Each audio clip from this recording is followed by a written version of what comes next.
up, what up, what up?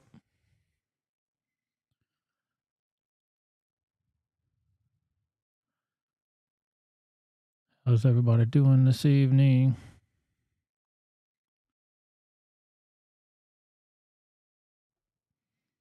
Talking to myself.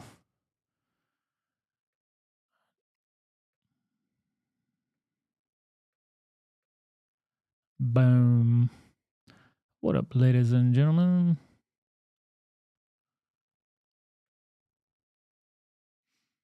Subscribers only mode in this piece tonight. We're experimenting. This whole thing might go off the rails before you know it. Get my collar all right. What am I doing right here? Coming on the show looking like a straight slouch. Got my collar all crapped out. What's going on here? Anyway, how's everybody doing out there? I'm gonna jump right into this mess. Talk about some FJB.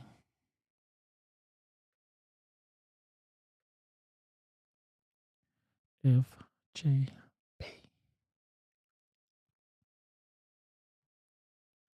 Where we at here? Where we at? I got so many buttons on this thing, man. I need some a new button masher thingamabobber.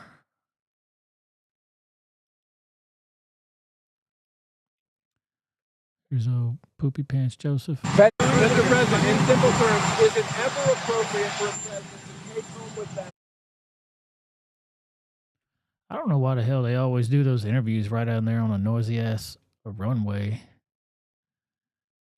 Like, can we help you do anything that's gonna make this any more louder? Yeah, dude, let's go have this fucking interview right outside of Mr. this. President, in simple terms, is it ever appropriate for a president to take home with them classified and top secret documents? Depending on the circumstance. For example, I have in my home a cabined off space that is completely secure. I'm taking home with me today today's PDD. It's locked. I have a person with me, military with me. I read it, I lock it back up, and give it to the military. Without a specialized area in which you receive classified documents, is it ever appropriate for a president to bring classified documents? Dude, what the fuck is going on around him right now? I know those helicopters are going, but why in the fuck would you do an interview right now? They got all day long to hang out in the fucking press room. I'm gonna put my face on here so I can yell at y'all.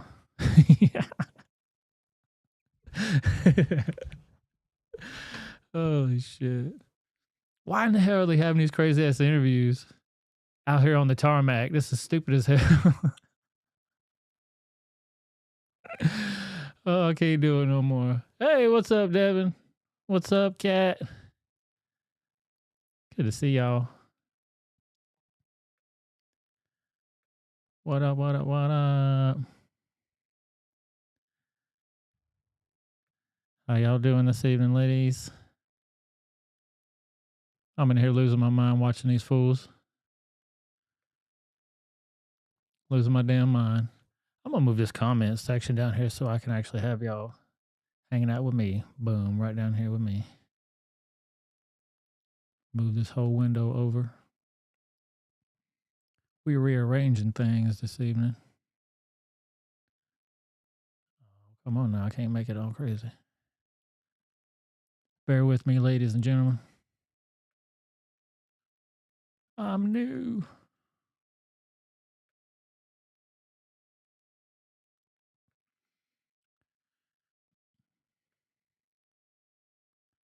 I'm trying to get everybody's comments like to where I can see y'all. I'm gonna move this over. Boom. Bam. Bing, bam, boom. Yeah, trying to cover his ass. If you can even hear what he's saying, let me know. I put him in a cabinet, a bin, a storage bin. Then he has an interview later talking about how he put him in the same place as his Corvette. We're gonna go through all that shit. It depends on the document and depends on how secure they're bringing it. Mr. President, in simple terms, is it just to be clear, God damn, just to be clear, This is back in August. It says Joe Biden described where it's appropriate to review classified documents. Not surprisingly, neither the Penn Biden Center nor the Biden Garage fits his description, and I get a hashtag Biden Garage. I don't know if I want to go down that road. President to take home with them classified and top secret documents. Depending on the circumstance. For example, I have in my home a cabined off space that is completely secure. A cabined off I'm taking space. home with me He's got a cabined off space. What the fuck is that? today's PDD. It's locked. I have a person with me, military with me. I read it. I lock it He's got a person with him. He's got military with him. back up and give it to the military. Without a specialized area in which you would see classified documents, is it ever appropriate for a president to bring classified documents home with them? It depends on the document and it depends on how secure they're bringing it. They're showing a lot of shit that's making him look pretty bad lately. Y'all think he's done with it? Oh, hell yeah. They would roast Trump's ass for that. You know for sure. You know 1,000%. They would let his ass have it, son. That'd be front page news all day, every day. And what the hell happened to his tax returns? They were trying to make that a thing, boy. They were wanting to make that a thing. What the hell happened to that? Gone. Them tax returns went away quick as a motherfucker because there wasn't nothing there. Because believe me, if there was something there, they would let his ass have it. This is where he's storing the documents at.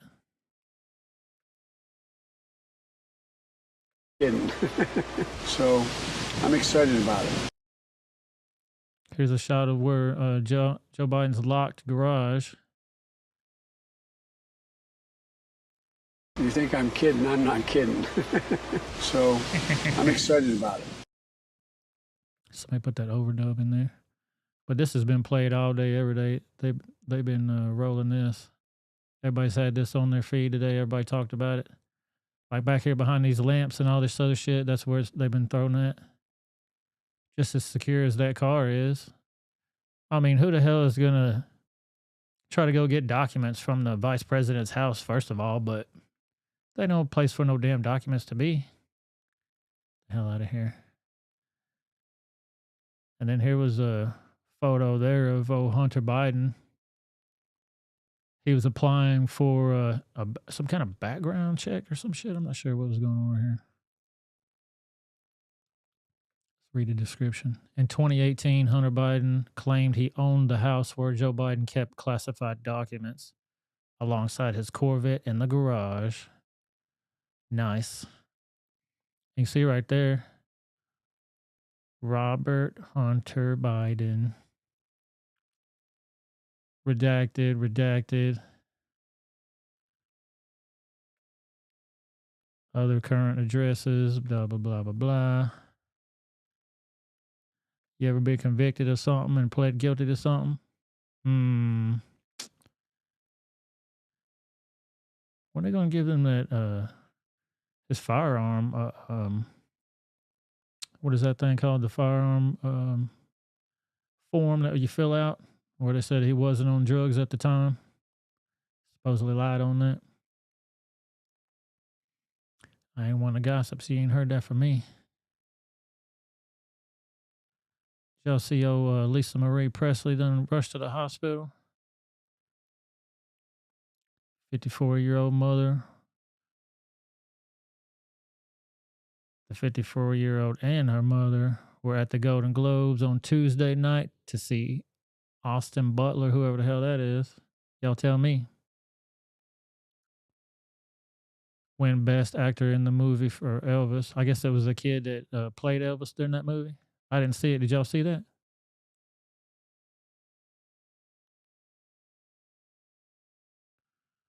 Back it up, Lester Holt. I'm surprised they ain't got rid of Lester Holt yet, boy. He's hanging in there. Remember Matt Lauer, y'all? Air. LA County authorities confirmed they responded today to a home in Calabasas for a report of a woman not breathing and transported her to the hospital. Her condition was not immediately available. Not immediately available. Just ask somebody, like, hey, man, how is she doing? Oh, she's fine. Tonight, or she's not NBC fine. News.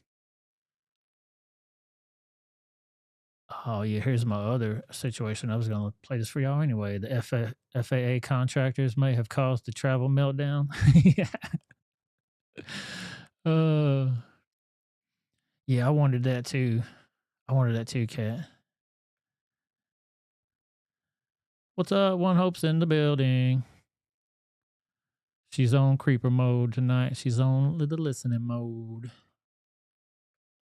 Listening to the smooth sounds of Delwood. What's up? Zato Shisk Cane Sword.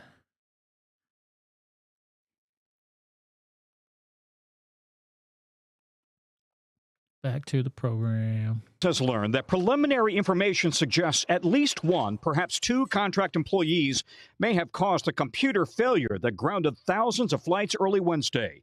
Government sources say the contractors were among the 8 who had access to the FAA's Government sources. NOTAM computer system and apparently edited a file, causing it to become corrupted. It's not clear if it was out of malice or if it was a case of human error. Come on now. Is this the same thing that they were talking about their radar was down or their computer systems were down? Is this the same related issue or is this something totally different? Investigators only determined what happened after reviewing computer login records.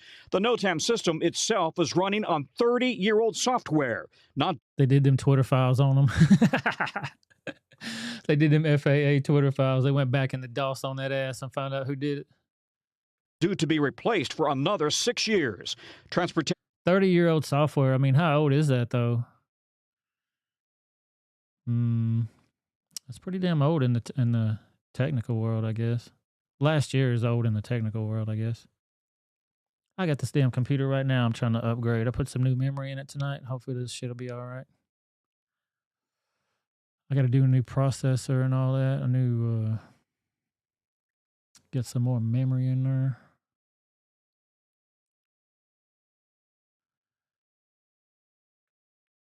Not even. What are you talking about? We are live. What's up? Anthony McQuaid is in the house. Appreciate everybody being here. Listen to this madman ramble about dumb shit. Let's do it. Nation Secretary Pete Buttigieg. It seems hard to believe that a single person could put the FAA in the position where they had to literally hit the pause button on all domestic takeoffs. That is exactly what I am asking FAA to review and getting an explanation about. We need to make sure that there are enough safeguards built into the system that this level of disruption can't happen because of an individual person's decision or action or mistake. Yesterday's failure led to cascading delays and cancellations that affected hundreds of thousands of passengers. It is kind of alarming that the whole system was affected. This morning, the FAA... Y'all saw all them bags I showed y'all last time. Them bags were everywhere. Anybody that's been traveling and got caught up in that shit, y'all gonna have to call me later. Y'all gonna have to call in. Not right now, though. That's just a teaser. Man, I spent all day making that graphic. And then when I exported that shit, I made it transparent so it could be overlaid on something. You know what I mean? Like how that header is going across there. You can see the background though. Not like this one at the bottom down here where you can, not like this one where it's a solid background. Try to do it more like a transparent background like this guy right here. Boom, like that one.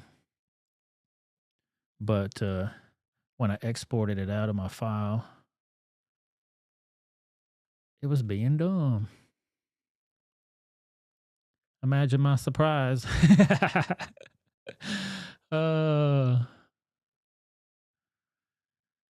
Boom, boom, boomer is in the house. Thursday night, date night. I'm about to treat Miss Boomhauer like Buttigieg treats his old man's peaches. Uh-oh. Let me lick you up and down. tweeted operations are back to normal. No unusual delays or cancellations. While bad weather and yesterday's cleanup did lead to some delays, there were less than a third of Wednesday's meltdown. Can you assure the American traveling public that we will not have a repeat of what happened on Wednesday morning? Well, that's exactly what I have directed, and I will say that the steps have been taken to make sure that the sequence of events that happened Wednesday morning couldn't happen again.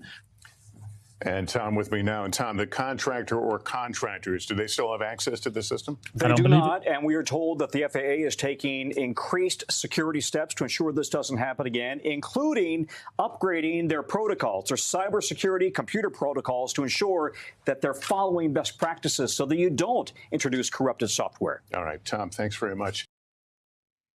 Oh, Buttigieg. Can't believe you, sir. Can't believe you. Yeah, let me know if y'all got caught up in that travel down there. That shit was wild. That mess was wild. Somebody need to get fired. Oh shit. It's got to be a coincidence though. Check this out.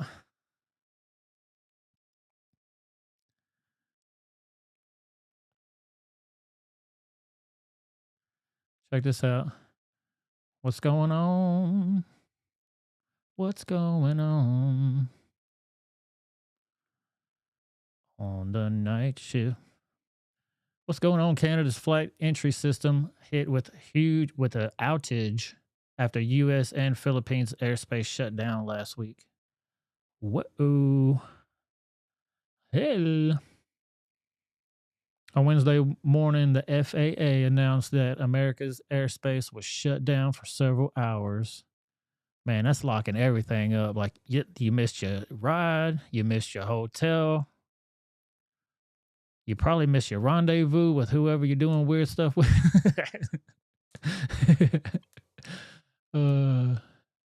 What's going on?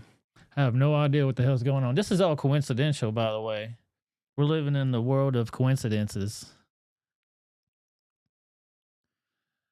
The FAA is the largest transportation agency of the U.S. government that oversees many aspects of the America's aviation, including air traffic management. The issue affected to notice to air missions, the NOTAM system. They got an acronym for every damn thing. Everything. Which provides pilots with real-time information about closed runways, equipment outages, and other potential hazards. Yeah, that's what I thought that was. More than 7,000 flights were delayed after the outage. And then old Merrick Garland got upset and appointed somebody to do a special counsel. Why do they always got to have a special counsel? Why can't y'all just do your damn job? They got to pass the buck over to somebody else, put a whole council together.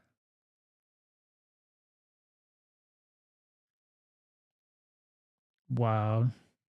Spending more money they ain't got. Update number 3, the FAA is still working to fully restore the NOTAM system following the outage. FAA has ordered airlines to pause all domestic departures until 9 a.m. Eastern Time to allow the agency to validate the integrity of flight and safety information.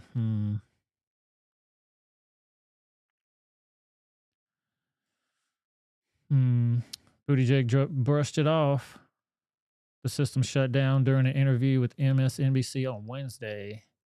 Glitches and complications happen all the time. Hey, this just happens all the time. Y'all just hadn't been aware. You've been locked up for 2 years. You didn't know.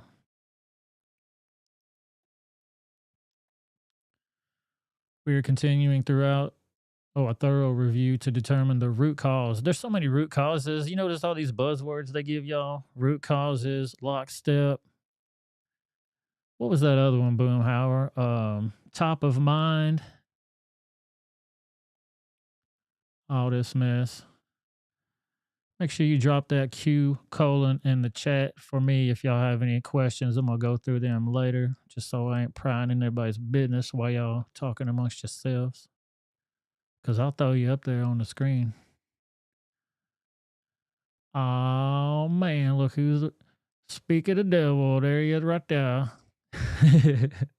What's up, Noel? How you doing, bro? Good to have everybody in here tonight, man. Y'all make me feel so special.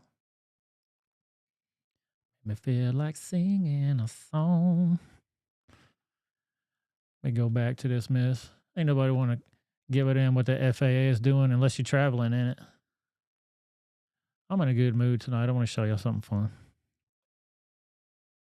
To prepare for this, I'm Shanna Michaela, and today I'm going to break the Guinness World Record for the furthest arrow shot with my feet. I've been training my entire life to prepare for this stunt. The current record for handstand foot archery is 12 meters, and I'm going to break it at 18. In order to break this record, I need to measure everything up very specifically. The arrow must hit a 12 centimeter diameter circle in the middle of the target. I must have multiple witnesses at my record attempt and film the whole stunt from a variety of angles. Let's do this!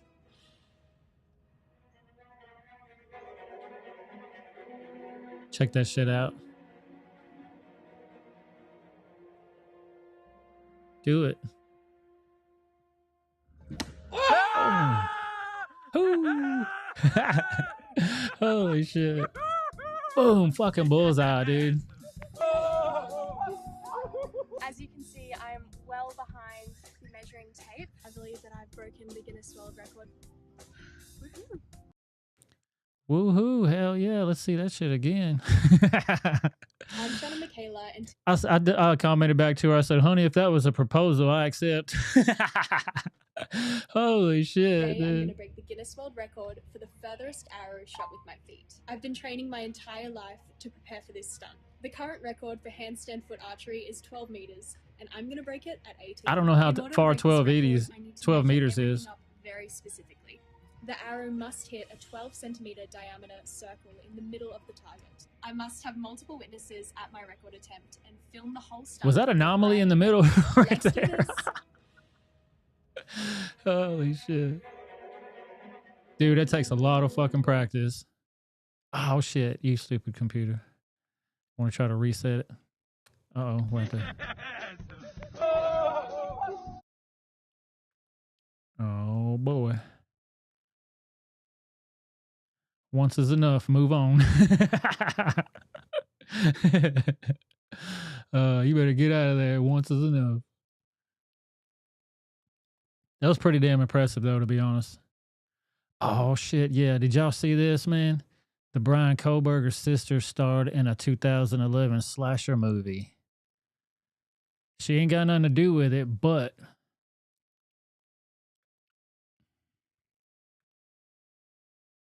just lots of coincidences, man. A case of life imitating art?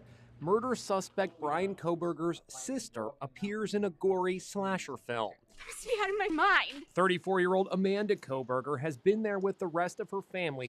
And supposedly, get this out of my way. Supposedly, when he had his mask on, that's kind of what his getup was. They were talking about, look at this cop, too. Like, what are you doing, man? You're pretty reckless with your rifle right there, sir. What the hell? If something was going to happen to them, he couldn't respond and do nothing. What the hell? Continue on, fair use. To support her brother. Years earlier, in 2011, she had a part Pause. in a low-budget... Look at this Band-Aid on her head. I know this is a low-budget movie, but that bandage is half ragged. If I was the cameraman, I'd be like, hold up. Fix that damn Band-Aid on her head. Put a real one on there, or just make sure the adhesive is working. I know she's sweating and got makeup on and shit, but come on, man. We're trying to film. Peace out, homeboy. We'll holler at you later. Everybody say bye to Boom Boom. He's out of here. Gotta go make that look. Back to it. Film 2 days back. The movie has a typical horror movie plot. Students who venture into the woods only to be slashed to death. Her name appears in the credits. The movie director says he was Creepy the motherfucker. floored when Brian Koberger was arrested in the University of Idaho slayings case. His sister played Lori in the film. The first reaction is shock. The first reaction is Oh my God, are you kidding? Kevin Boone says Amanda Koberger came to an open call. She came and auditioned. We liked her, so I offered one of the major roles. You got to also think, man, eerie coincidence too between what happened in Idaho and this movie where it's young people getting stabbed. Yeah, I can understand where people would want to make those connections. And this week's 48 Hours does a deep dive into the case the whole country is talking about. He's almost like a chameleon. It depends on where you are. Correspondent Peter Van Sant spoke with Koberger's high school friends. Brian was really funny. He wasn't outgoing at all. He was...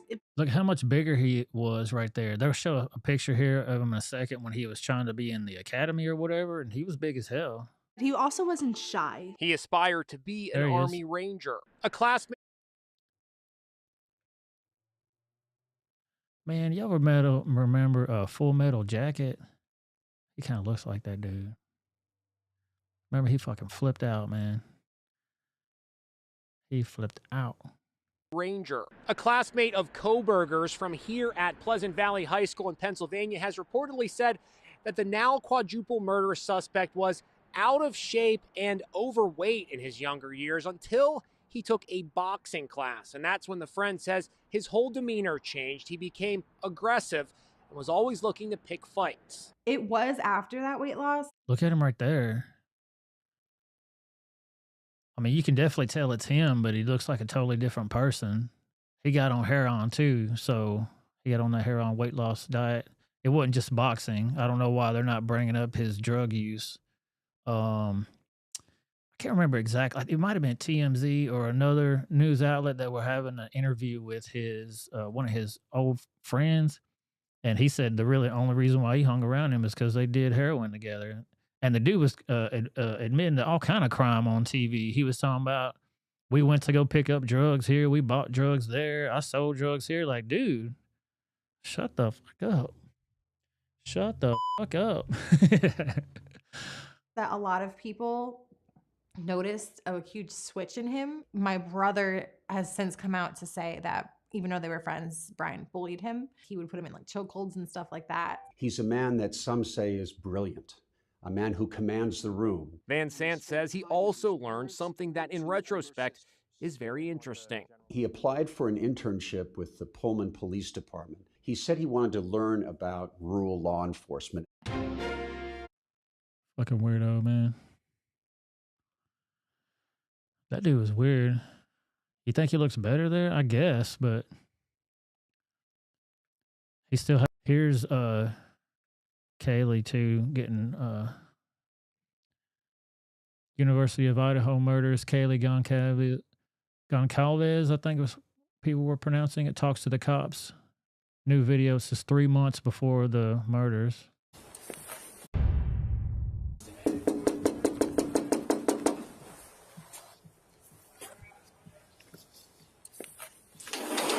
How are you? Good, how are you? Good. Is this your place? Yeah. Perfect. You know why we're here? And I assume noise. Noise, yeah. Yeah. Big speaker. She came out with her wallet and everything. She done had the cops called there several times, so she was ready. She knew the procedure. And then he said, you know why we're here? And he's like, noise complaints? You know why we're here? And I assume noise. Noise, yeah. Yeah. Big speaker right there. Yeah. Nothing against having a party. Once neighbors start calling in, then we have an issue. Fair. You go to school? Yeah. Okay. What year? Senior. Senior. Okay. So I'll tell you the same thing I told them. You probably know the drill, right? Actually, no. Oh, okay. So usually, at least for me, I'll give you a verbal warning. Okay. Once I have neighbors calling in, your music's too loud, you're disturbing the peace. Yeah. Nothing against having parties, nothing against having people over who are overage to drink. Mhm. But again, once we start disturbing the neighbors, Yeah, got an fair issue. use. Yeah. Noise ticket is up to 3. Fair use on that. I'm doing my commentary. Thank you for that, Kat. Shout out to Law and Crime, too. Follow them on YouTube. They got some good stuff, man. Lawyers, the YouTube lawyers are on this stuff. 100 Yeah, and somewhere around 300. okay, it's a pretty expensive ticket. I don't want to give that to you. That being said, this is your place, so I'm going to hold you responsible. Because it is your place, you're also responsible for everybody here. Yeah. So I'm going to grab your info. Yeah. And if I do have to come back here, a $300-some ticket's coming your way. Okay. And it only gets more expensive from there. Is that fair? Yeah, that's Okay. fair. Absolutely. Actually, let's just do it this. What's a good phone number for you? Is this 1122 here? Yeah. Okay. Sounds good. I'd much rather See, you... I'm wondering, man, if it has something to do with these fucking noise complaints. I could just be out of sorts. I don't know. Shit needs to be confirmed, but he started following them. How did he get in touch with them? How did he even meet them? That's what I'd like to find out. Like, what was his attraction to them? Did he just see them at school? Did he just come across them on TikTok or some shit? I mean, the noise complaints, I think that had something to do with it, man. Because they just moved in there. He just came there. They just came there. If his sister really did live next door, speculation, you know what I'm saying? I'm not even sure if that's true. Speculation. It's all speculation on this channel because we don't know yet. Everybody's innocent until proven guilty. Epstein didn't kill himself. Spend that $300 on beer or something fun, then. Yeah, a noise ticket, right? Yeah, thank you. I appreciate it. Yeah. That being said, warnings. Don't do it again. Yep. I'd hate to come back in a few hours and then have to issue that. So, any questions for me? No. All right. Have a great rest of your day. Thank you. You too. Boom, boom, boom. Shout out to TMZ on that shit. They are covering things from other YouTube people. So you get it, man. Like every news organization gets it from somebody, gets it from somebody, gets it from somebody. There's not a whole lot of really hardcore on the ground reporters anymore. I don't want to show this because this is really violent, but Ukrainian troops are told to surrender and don't understand the seriousness of their situation. They appear to be surprised. They're taken out in short order. You won't see this in the media, but the Ukrainians are losing badly. And basically what happens in that clip, I'm going to play the audio of it. You're going to have to look at my ugly mug while I play this, but you can hear it. So the setting is basically they're in a big wooded field.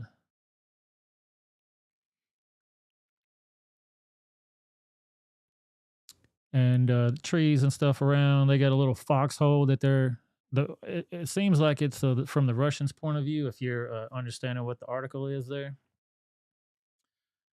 Basically, he's saying that this Russian soldier has a camera on his helmet, I guess, or it looks like a helmet, maybe a body cam or something. But they're engaging these other Ukrainians across the way there, and two of them are in this little foxhole. And they get a grenade thrown into their shit. Oh my God. They got a grenade thrown into their shit. And they popping it off all around them. Grenade out.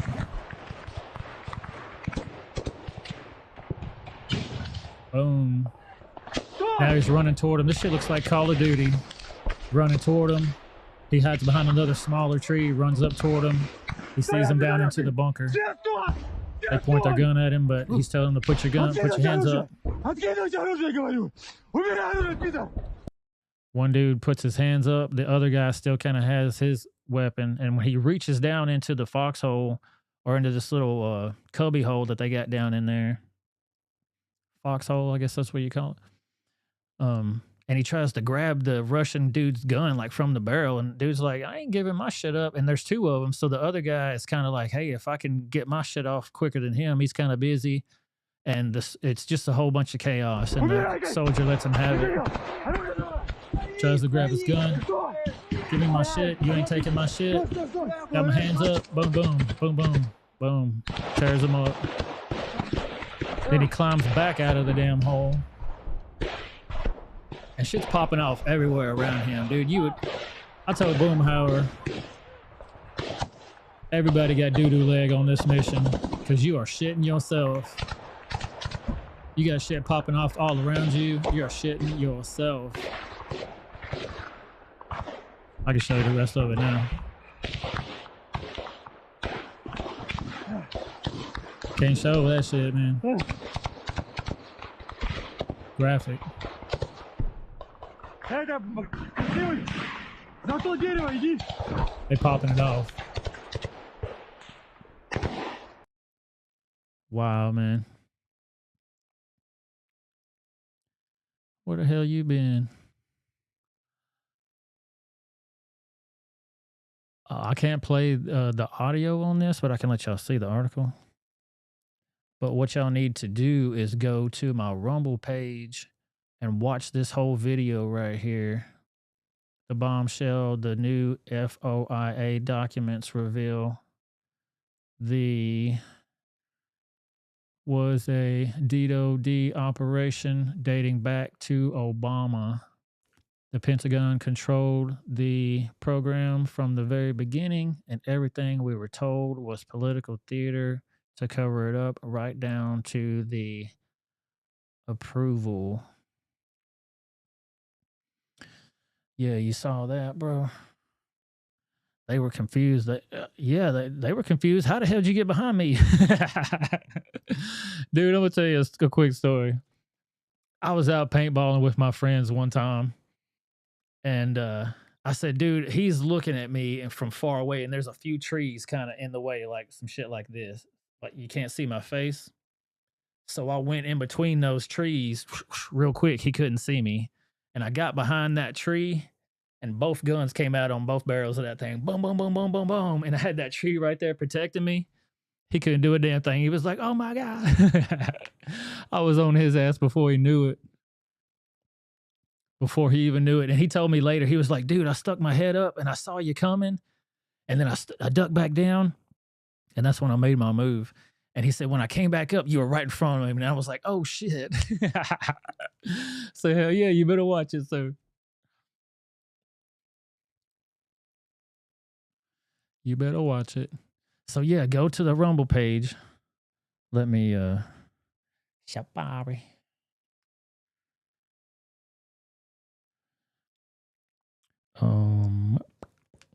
Boom, let me do this right here. Yeah, go to that Rumble page. The link should be in the description box. I don't think I can do. Yeah, I can. Boom. There's the Rumble link right there for y'all. Man, I had all kinds of overlays and stuff I was working on today. Like I told you, I was doing the call-in overlay. Check this out for the latecomers there. Boom, boom, boom. Call in now. We'll be doing that later. But I worked on a couple more. I couldn't get them all finished today. Like I said, I was trying to do the computer upgrade. Let me upgrade you. Check out this mastermind. Oh!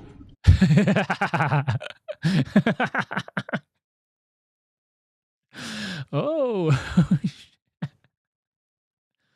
Holy shit, dude. What the fuck? Hold on. They got this music going, so I can't play all the music. I guess he's playing a game or something. And look at this shit, it's smoking, bro. Ah, my couch is burning.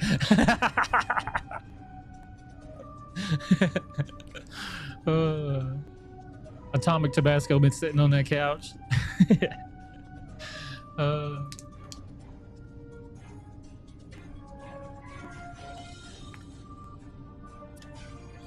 One hope, I know you're not watching this right now, but if you can't see what's happening, this guy is a gamer. He's playing video games and streaming himself. And the couch, he's probably hitting a blunt or something. Looked like he's got an ashtray right there. Kind of looks like to me. Kind of look like ashtray right there. But it's fell down between the couch, and now that shit is ablaze. And it's like a little chimney coming out of the top of them between those cushions. Oh, shit. Oh, shit. And dude, look at the amount of water he puts on this shit. Just a splash. And look underneath it. Oh, shit. I'm glad we get to see the point of view. Like, this is the fireman's point of view right here that we need to see. I hope they don't ding this channel for this damn music. We need to ban gas couches. Hell yeah, for sure.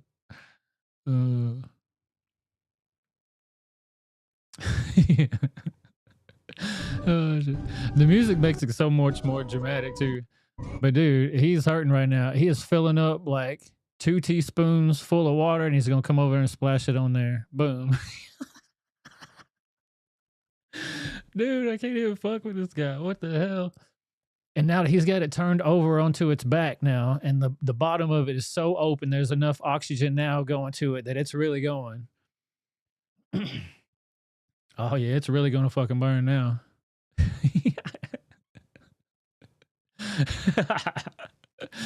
Cliffhanger part 2, man. Oh, I wish I had the rest of that video.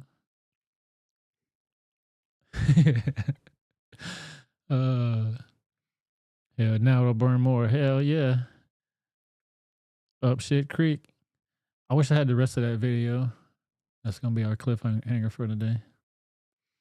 Yes, ma'am. There are 2 channels for some reason. Just sub to both of them. I think when I tried to get the channel, it wouldn't let me get the name with the space in between each name. So I had to get the one, and then they made the one with the ones with the space in there. You tell me how the fuck it works, but subscribe to both of them. Fuck it. All the videos are the same from what I can tell. So I think it may just be an easier way for people to reach you without typing in the whole shit or whatever. I don't know. Making excuses for dumb shit. I have no idea.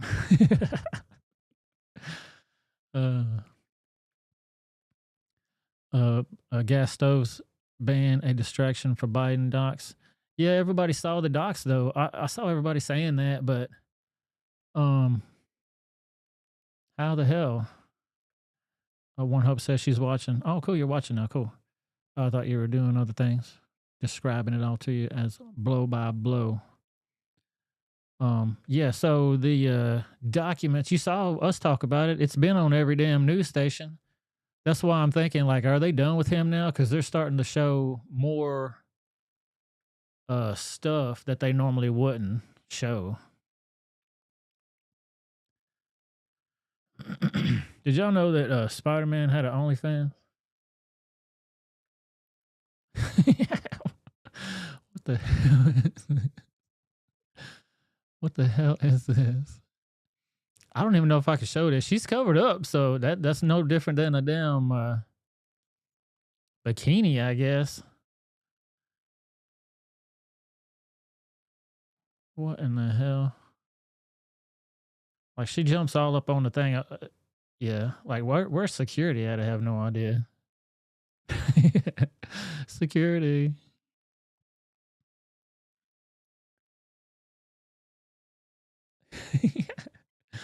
What the hell? Dude, where's Captain America when you need him?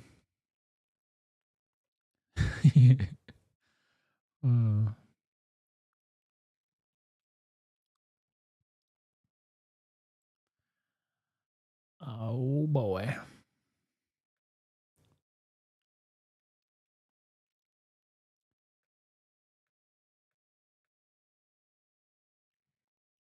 I have to watch this one right quick. Give me some sound. I don't have no sound on this one.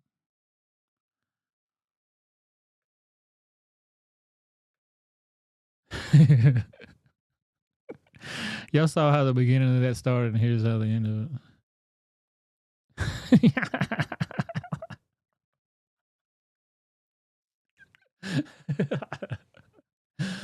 Holy shit, dude. So the cops are chasing this guy, and he's giving it a run for the money, you know what I mean? And then somebody always comes across there, and you just got to meet people halfway, you know what I mean?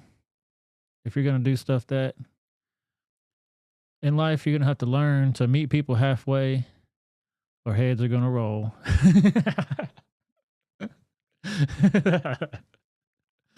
Oh shit, yeah. Y'all need to come get this computer, man.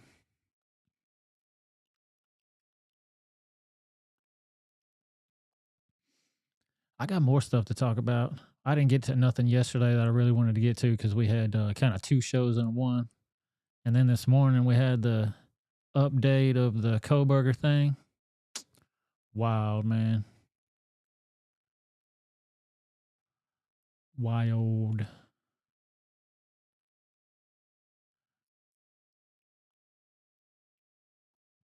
How's everybody doing out there this morning?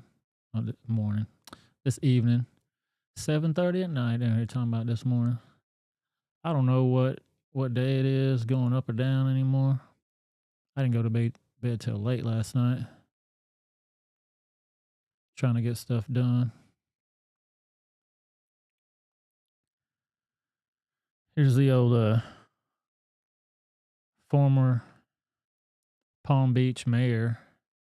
Where's my audio? There it is. Good to see you at the governor's inauguration. Are you ready to apologize to everybody whose businesses you shut down and everybody who you forced masks on? Mr. Kerner, will you apologize for that? You've obviously seen the error of your ways. Mr. Kerner, will you apologize? Straight up ignoring him. He's obviously a conservative now.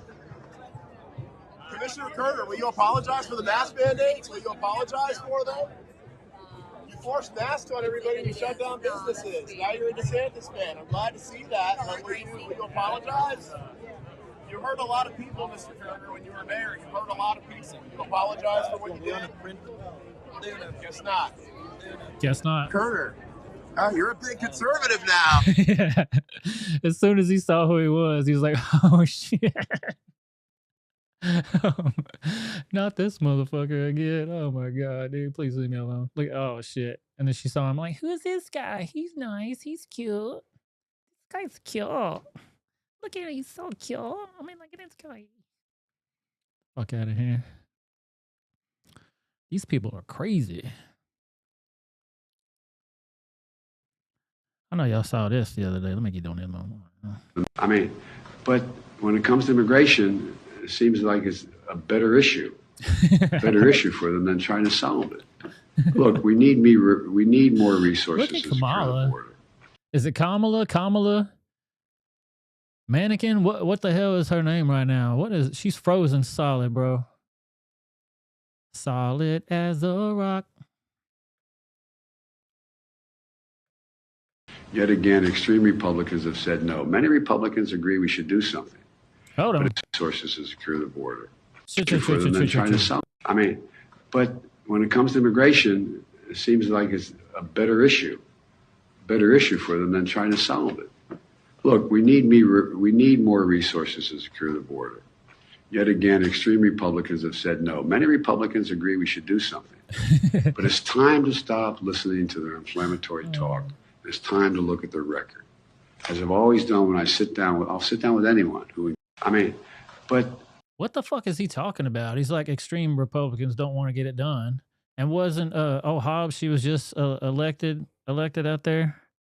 And now she took down the little crates that they put up trying to keep them out. Retarded as hell. Why don't they put some of that sticky stuff? Like they have those little roach motels. I'm not saying immigrants are roaches. I'm not Joe Biden. I never had them jumping on my lap or nothing, but won't they put some sticky tape or some double-sided tape out there? Let them all stick on that shit. The river's not stopping them. Y'all need some industrial strength roach traps to catch them sons of bitches. Check this shit out. We're going to be looking like this soon. Dinesh D'Souza says, I discovered the concept of personal choice only when I came to America. This short video explains why the discovery came as such a pleasant surprise. Like, we got wide open spaces up in this motherfucker. RIP headphone users.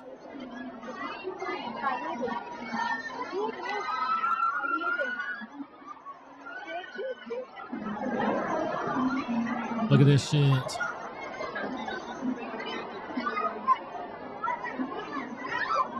It's fucking crazy.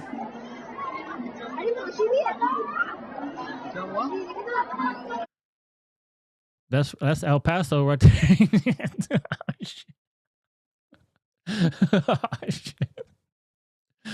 I'm sorry, man. I need to stop. Look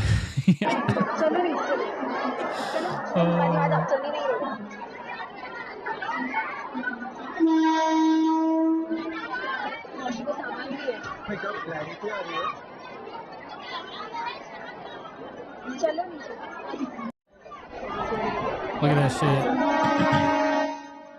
Look at that shit. That is crazy. Look how many people are on it first. Look at all the ones that are riding up to it. They ain't even in there. They are on it. You know what I'm saying? They are on it. Boom. Pulling up to the stop. Shh, we're getting off. They're getting off. Other people are they're getting off. They're getting on. Y'all seen ants when they're in a little fucking line? They get a little piece of whatever the hell they're after. Piece of cheese, piece of meat, whatever's outside. They run to that shit. That's what all this shit reminds me of. This is crazy as hell. Crazy.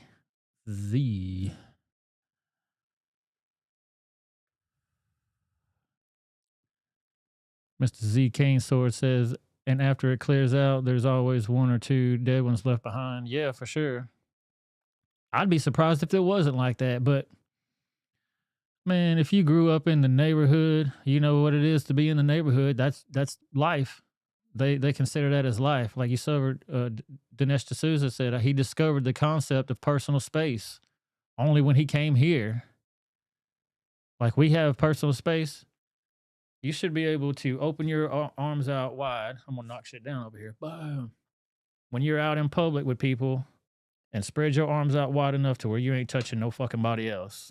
That's my personal space. If you invade my personal space, that's all on you. But these people have no idea, man. They on top of each other. On top of each other.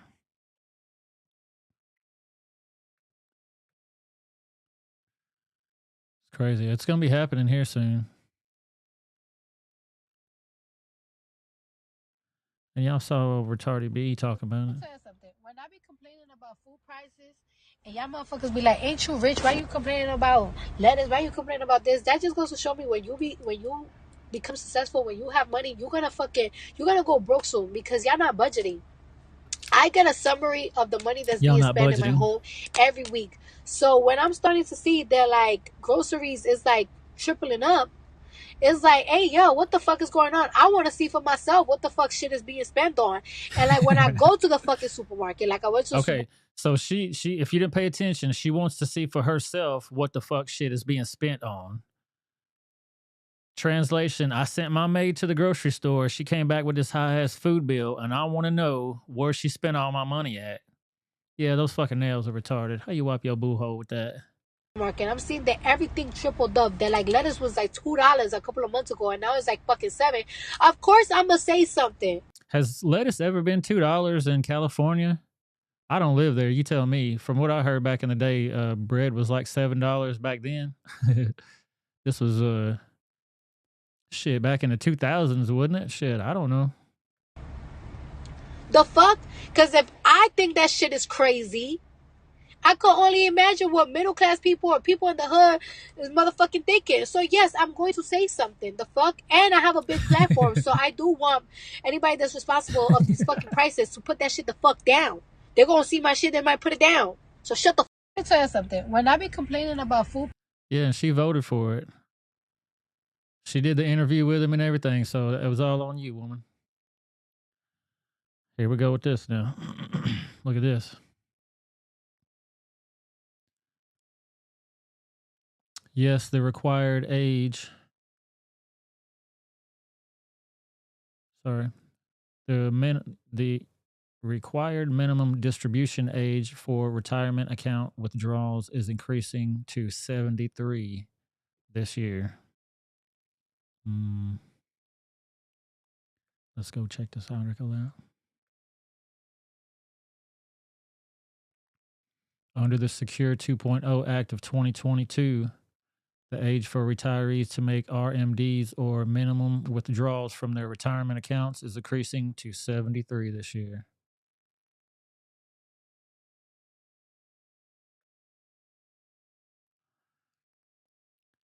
Noel says, so a popular grocery store where I'm from is Publix. They always have everything. I'm starting to see the eggshells running low. What the fuck is going on with the chickens? We still got the same amount of chickens. They still making the same amount of eggs. Unless something happened with them food processing plants that caused the rift in the supply chain. I don't know what could be causing it. Yeah, thank God we ain't got that stuff here yet. I mean, I've seen some here and there, but overall, it's been pretty consistent as far as I can tell. I mean, it's kind of up and down every now and then, but that's just how it is. At least people ain't doing like the panic buying like they were doing before. Not at this moment. Hi, Mama. What are you doing? I'm doing a show. Lay down, be a good girl. Heather wants to be a star of the show. Back to the retirees in the United States cannot keep retirement funds in their accounts indefinitely. Instead, the IRS requires seniors to take required minimum distributions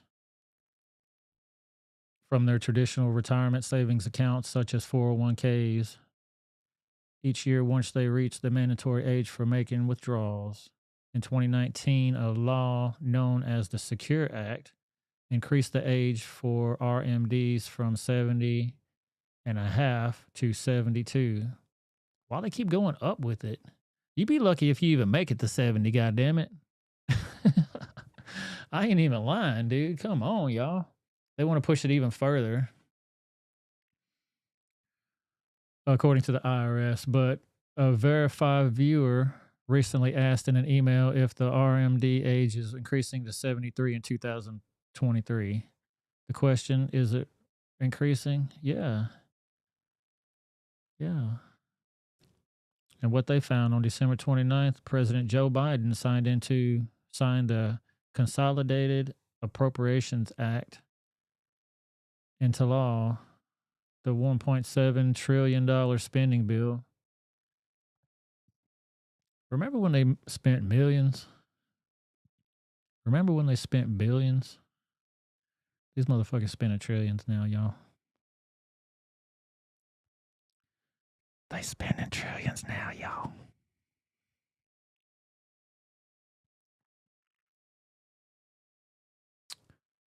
The $1.7 trillion spending bill will keep the federal government operating through the end of the federal budget year in September 23. So get ready for articles and shit to come out talking about, oh, we don't have enough funding to keep the government running, blah, blah, blah, blah.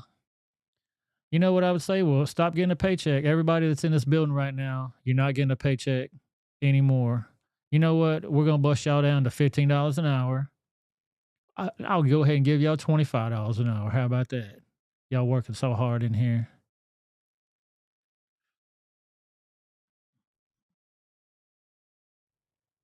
What are you doing, Devin? Seems crazy as hell to me, man. Included in the 4,155 page bill. Aren't they supposed to cut down on that? The Republicans passed some new stuff out. They're going to cut these bills down so they ain't so goddamn big. In this big ass page bill is a retirement package known as the Secure 2.0 Act. Oh, hell, here's the upgrade 2.0. The new legislation builds on the original Secure Act, which was approved by Congress and signed into law in 2019.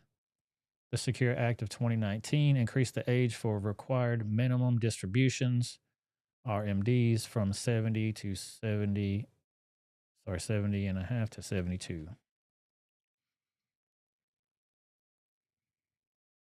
That's starting January 1st of this year.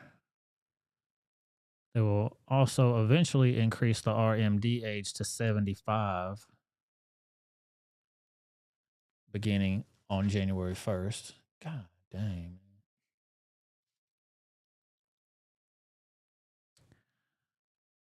The Motley Fool, a private financial and investigating advice company based in Alexandria, Virginia, explains in an article on its website that if a person turns 72 in 2022 or earlier, they will need to continue taking their RMDs as usual. But if a person turning 72 in 2023, they can choose to wait an extra year. Oh, well, thanks, bro. One more extra year. I appreciate y'all. Dang. Man, y'all stop helping us so much. I can't stand it. 1 whole extra year? I can't believe it.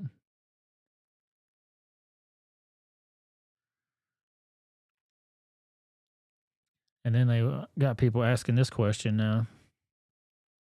No, the federal government isn't sending Americans a fourth stimulus check in 2023. So they got people actually asking them if they're going to be doing that. And the answer is hell no.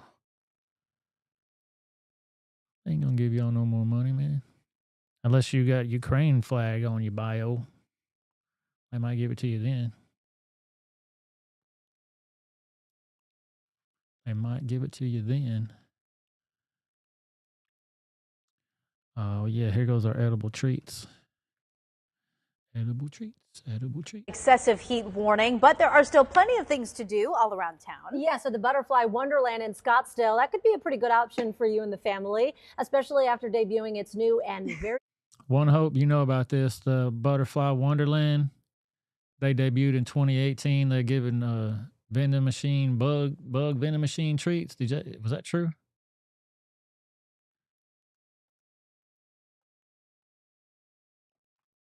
Is that true? Yes, is that true? Very weird vending machine.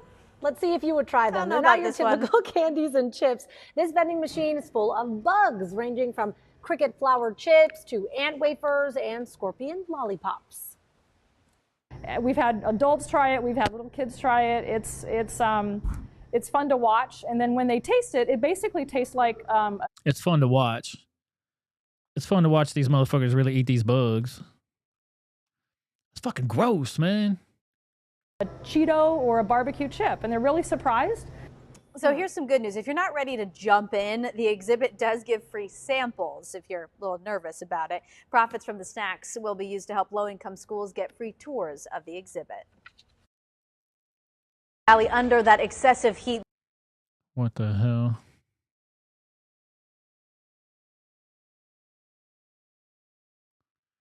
Sonia. Good evening, Miss Sonia. I saw your video. That shit was funny as hell. I can't believe it. Well, I can believe they took it off because it was protected material. They got a very sophisticated video and audio sensing program.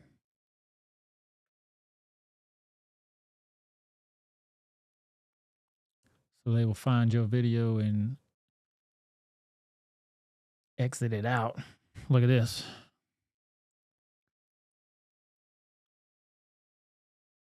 Epstein's sex trafficking was aided by J.P. Morgan, a U.S. Virgin Islands lawsuit says. So they kicked off that lawsuit right before Biden went down there to have his vacation. Biden arrives in U.S. Virgin Islands to relax between the holidays. Virgin Islands Attorney General loses her job days after suing J.P. Morgan Chase in connection with the Jeffrey Epstein probe.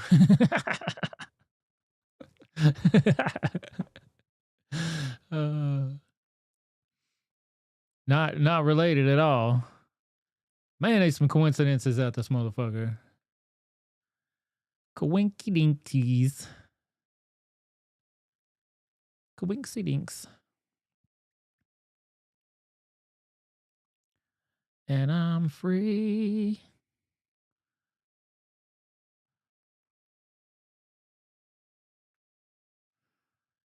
She's free like a Boyd. Like a Boyd. Check this shit out. What are they hiding?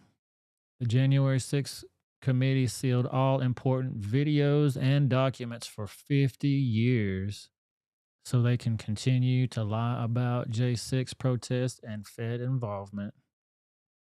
Man. It was such a traumatic event on our Constitution, on our freedoms, on our democracy, that they're going to seal those records for 50 years. So everybody that's alive right now that will remember that shit will all be dead by then. They don't have to explain nothing. Don't even worry about it. Y'all want to see El Paso? Let's take a ride. Take a trip down to El Paso, Texas. Apóyennos, por favor, para el pasaje.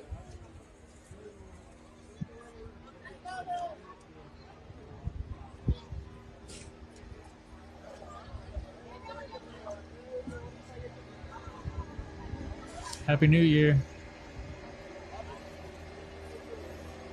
Look at that shit.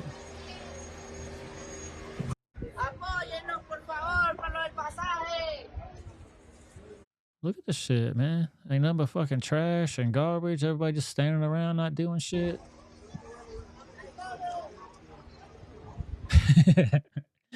Oh, man. I need to do so many more drops and shit. I have so much more stuff to do to make the show so much more exciting. I got a lot of movie clips I want to throw in this motherfucker.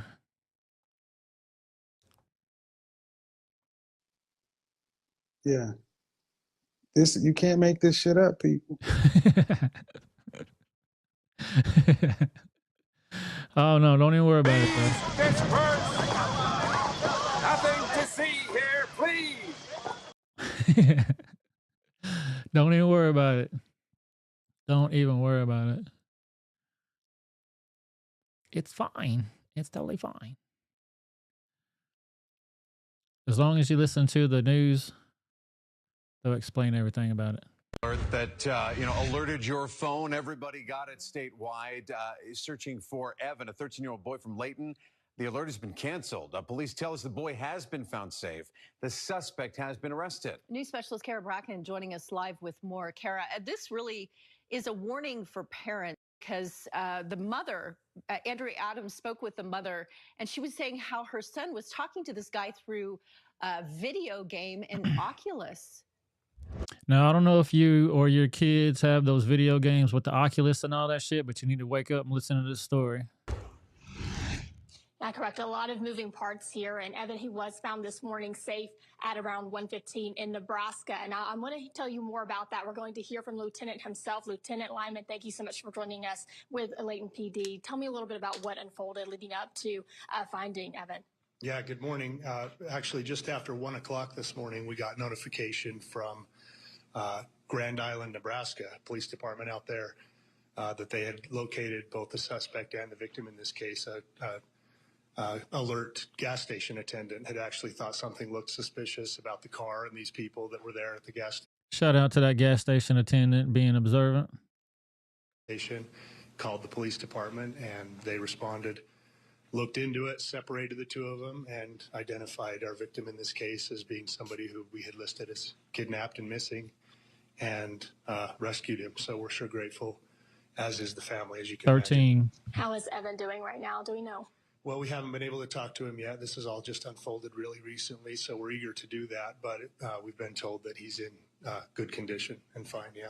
And tell me a little bit about the suspect. Do we have any charges so far? I know there's a lot of moving parts as far as the states and state lines. Yeah, there is a lot to sort through right now where they have traveled across state lines. And Going across state lines. That seems like the most important thing to some of these people is you went across state lines. What about the crime itself? They need to cut these motherfuckers hoo-ha's into a fillet. Therefore, they can't use it no more. We need to, we're eager to talk to both the suspect and the victim in this case to determine what has gone on and sort through the charges at that point and determine really who's going to be prosecuting whatever those charges are. Does this kind of thing happen? In this case, there was a lot of technology involved and video games and those kinds of things. Can you tell me, is this unusual or something that, parents need to be aware of? But the goddamn video games. You play the damn video games. See what you're getting out there? You're getting one stuck in your beehole. We see a lot of these cases, unfortunately, where there's this type of communication going on. Rarely does it escalate to the point where somebody is enticed out of their home and leaves with a suspect like this. Thankfully, that does not happen very often. But sadly, this type of communication and grooming and enticement that it appears happened in this case is Grooming. more common than you'd think. final question for you, and that is, has Evan been reunited with his family yet? Not yet. There's a family member on their way to Nebraska now to meet up with him and help facilitate that. They're anxious to see him. Sure. Lieutenant, thank you so much. Guys, we are live at the Layton Police Department. I will send it back to you guys inside.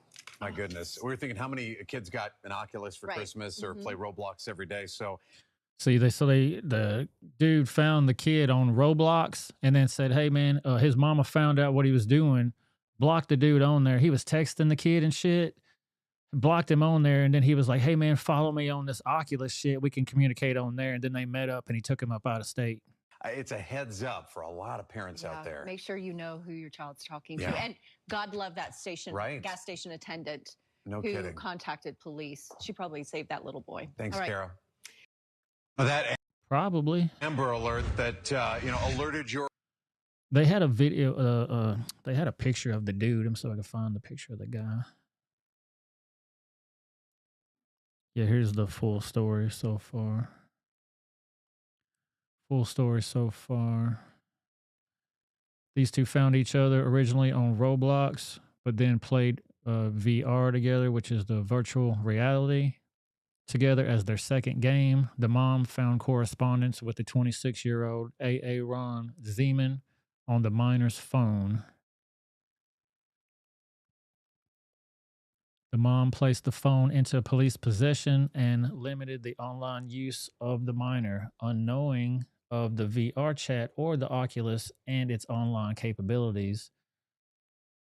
The two formulated this plan through the VR chat to leave the state with each other. Wow, man. Cut your little hoo-ha off, boy.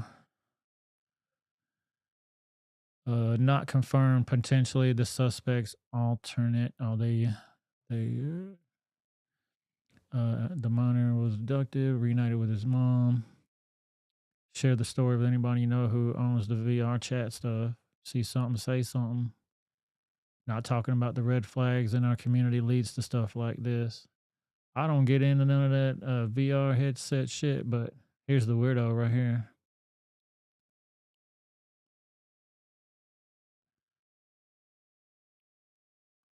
Story's been picked up by another thing. Here's the police arrest the man for 13 allegedly. How could it be alleged if they actually found him with the dude? I guess he has to be convicted first before it's not alleged anymore. They met on that Roblox in the VR chat, man. You better watch your kids, man. Better watch your damn kids out there. You better get them kids.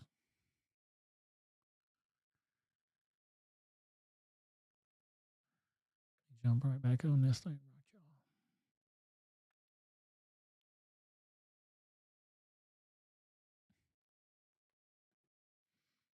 Let me see here. Let me see here.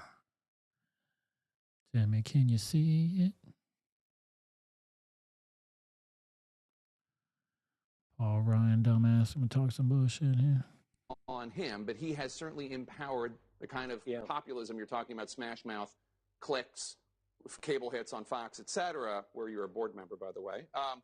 He has popularized that. He has empowered that. We saw it last week. So how can this be achieved even within the Republican Party before you even get to the Democrats? A couple things. He's fading fast. He's a proven loser. He cost us the House in 18. He cost us the White House in 20. He cost us the Senate again and again.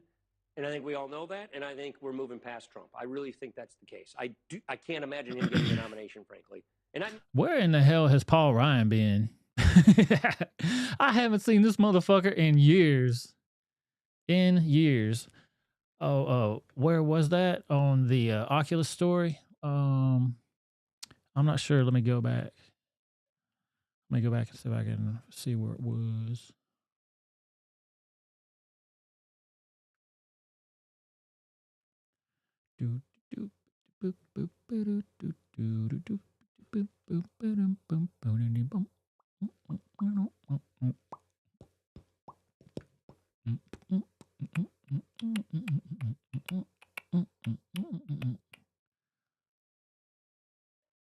Where was that? It says KSL. Was that in Kansas?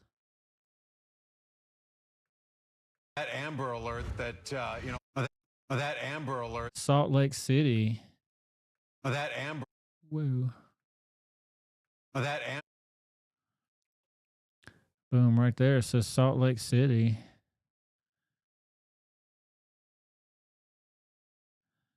Motherfuckers, this is talking about outages. What are y'all talking about?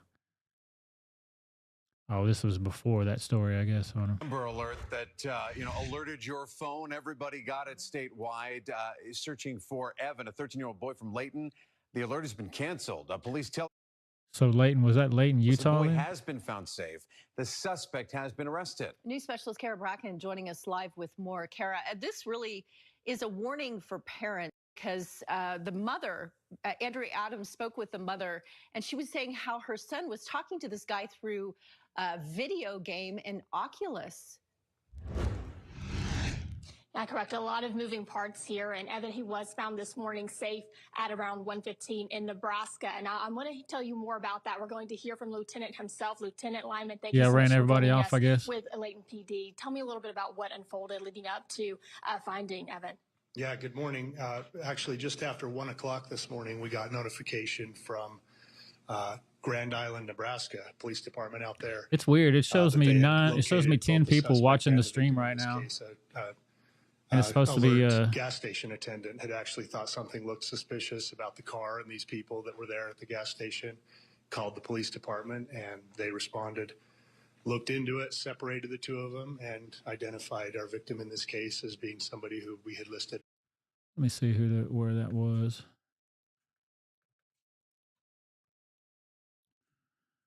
I think we're alone now.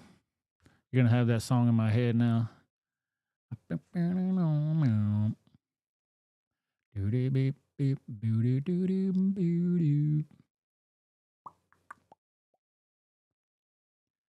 Yep, it was Utah right there. Man, if you don't back the hell up. Police in Utah arrested 26-year-old man Aaron Z-Man.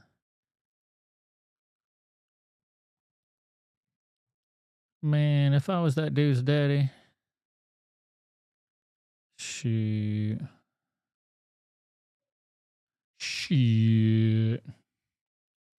You better wake your ass up. I guess somebody never went upside these people's head before. I always assume that people do shit like this and commit all kind of crazy crimes and whatnot. Like, they never been told no, and they never had somebody go upside their damn head before. Because if they did, they wouldn't do half the shit that they do.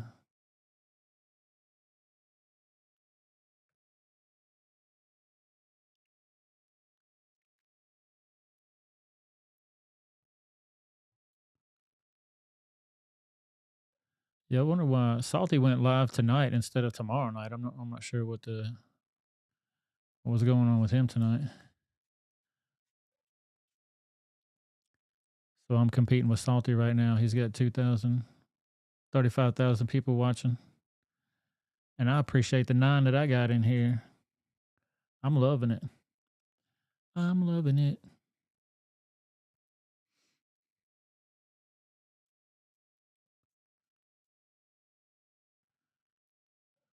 Look at this dumbass shit now. M&M's launched their all-female pack of their delicious chocolate to celebrate the female empowerment.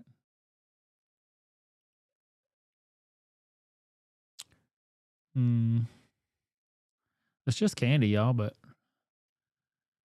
I don't know why they always got to put stuff in stuff, you know what I mean? Like, get your genitalia out of my chocolate.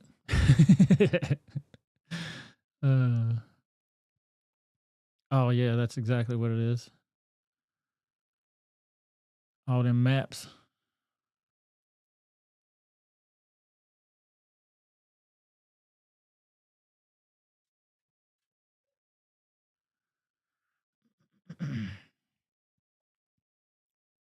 Oh, was today's Rush Limbaugh's birthday?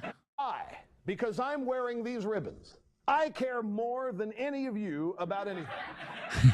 And these ribbons say so. I want you people sitting at home and you people in the audience, look down at your lapel right now. I want you to do this. Put the camera back on me. Do this.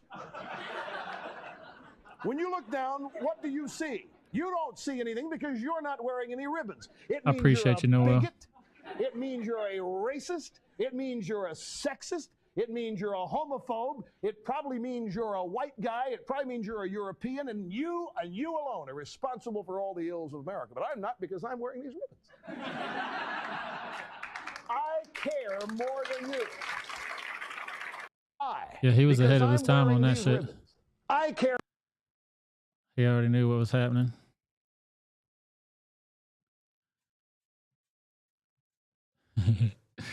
Oh, here goes old chocolate peppermint patty. As the president said, he takes classified information and materials seriously.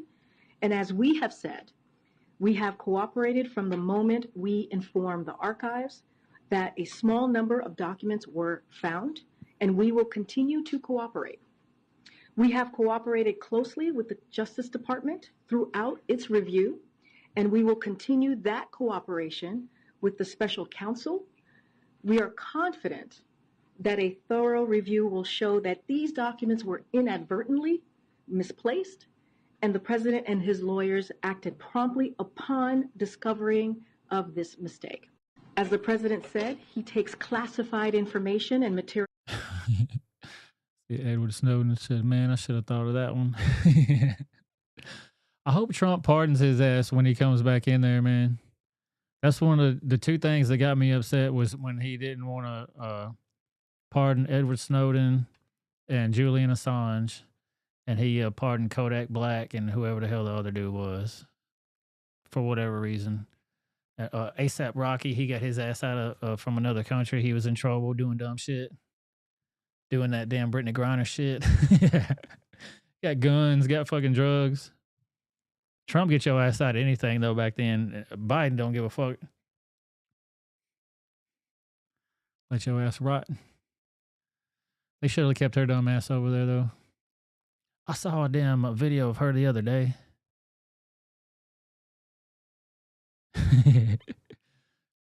Here's Anthony McQuaid.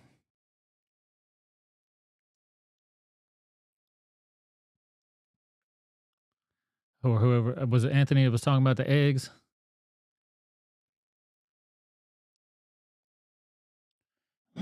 Add 6 eggs to the recipe. Me, I'm never going to financially recover from this.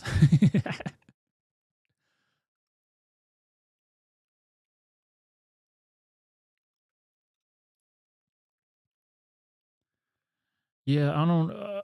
Yeah, I would agree with that. So I don't know all the actual details as far as like, but they hunting his ass. Obviously, you know what I mean. He could call. He could tell him to call off the dogs with shit. You know what I mean. But the U.S. is wanting him because they're saying that he fucking stole documents and this and that. The whole reason why they're on Assange is because he released all kinds of shit that show what the government was really into. And if you're up to date on what's happening right now, then that ain't a bad thing. You know what I mean? But he had video where he was showing soldiers fucking mowing down this damn van of people that weren't involved in the war. They weren't nowhere around any of that shit. Kids were in the van and they lit them up.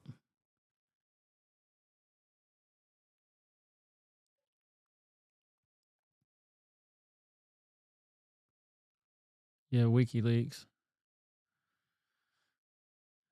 Yeah, it was the WikiLeaks. And I saw the video of it too. They were fucking letting them have it. And you hear the military pilot saying, yeah, go for that gun, pick up something. Like, then they would be engaging with them, you know. But if you're getting lit up from every fucking way around, and they were trying to, they had a van come pull up to pick up the people that were hurt and shit, and that van had children in it. They picked them up off the ground, and they're like, boom, boom, boom, boom, boom, boom, let them have it, man. They demolished them fools.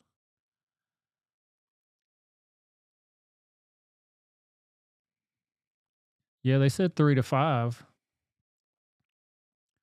They said 3 to 5, and they eased up on it quite a bit. So I think they met their quota, or they got enough to really get it started. You know what I mean?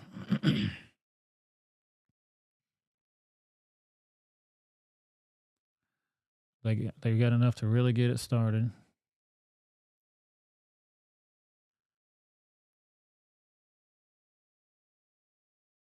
I'm not sure when this was. I mean,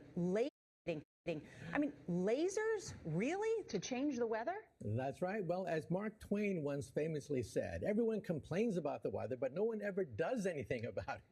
Well, instead of doing a rain dance, we physicists are firing trillion-watt lasers into the sky to actually precipitate rain clouds and actually bring down lightning bolts. This is potentially a game changer. But this is experimental. It's experimental. However, in the laboratory so far, it works.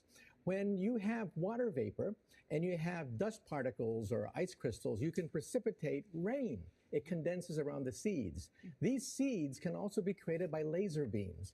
By firing trillion-watt lasers, you rip apart the electrons. Laser beams. Ions, and these ions act like seeds, like dust particles, bringing down rain and even lightning. Go ahead. Well, this fascinates me in part because, too, I remember reading the stories that China had used this during the Olympics, that the USSR had used this after Chernobyl to create rain clouds. I mean, did those really work then? Anthony McQuaid, do you work at a daycare? How in the hell you got that shit 3 times, brother? I had it once. So you don't have no smell, you don't have no taste. How the hell you got that shit 3 times, man? And aren't you supposed to build up some kind of immunity or something after you get it the first time? I'm not sure how anything works. I'm not a physician at all. I'm a crazy person with a camera.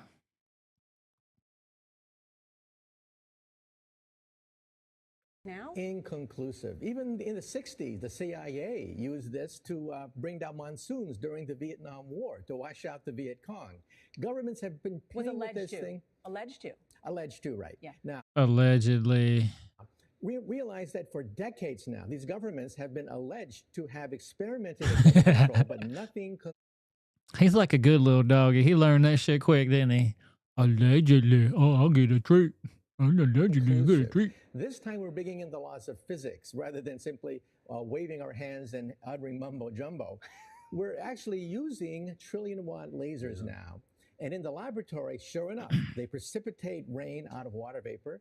Sure enough, you can actually bring down electricity down the beam. So what does it mean for drought areas that need to have rain for crops? And if they don't have them, there's the consequences of famine.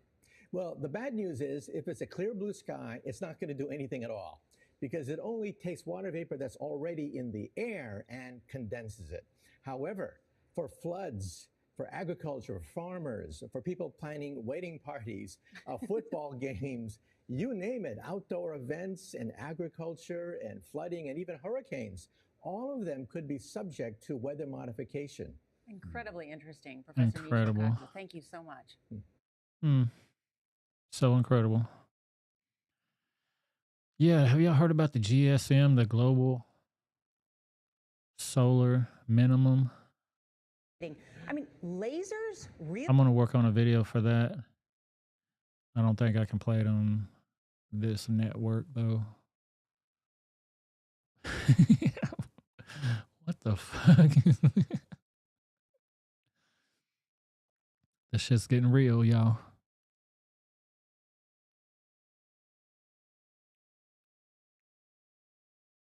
What am I looking at right here? The CES 2023 VR. What's this fucking contraption going on here?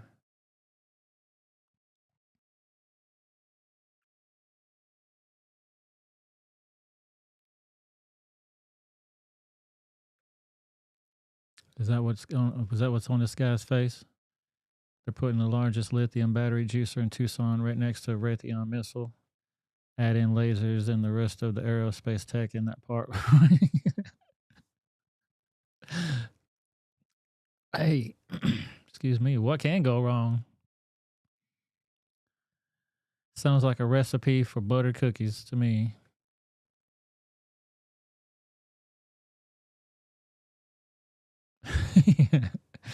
You said it, homie. I didn't. You said it. I didn't. That's what it looks like.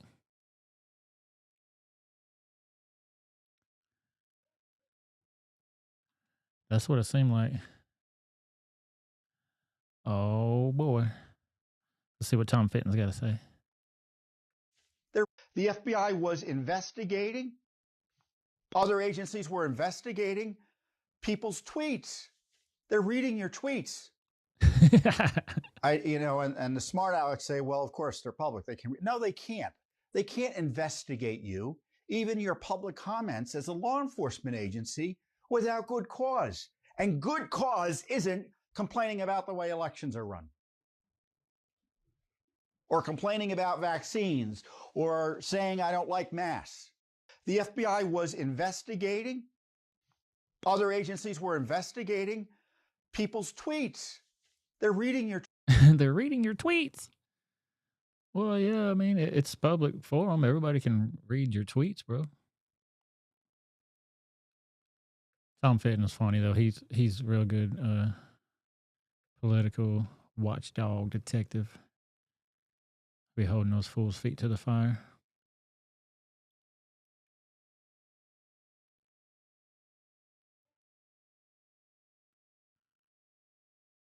How's everybody doing tonight?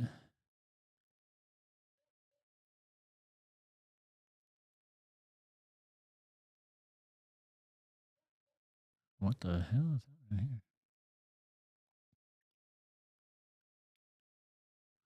Not sure what's happening here. Russian mobilization, January 10th and 11th. Dmitry Peskov denies reports about an alleged ban on leaving Russia from January 9th. Duma members consider expanding the mobilization reserve. Regional draft offices are looking to hire personnel to deliver draft notices. What are they doing? Just playing around in the ditch down there? All these grown men just hanging out playing in the ditch. What are they doing, bro?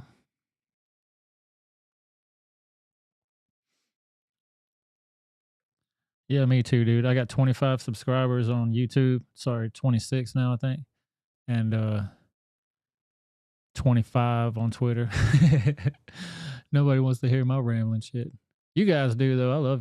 I love hanging out with you guys. We can all hang out together and just talk shit.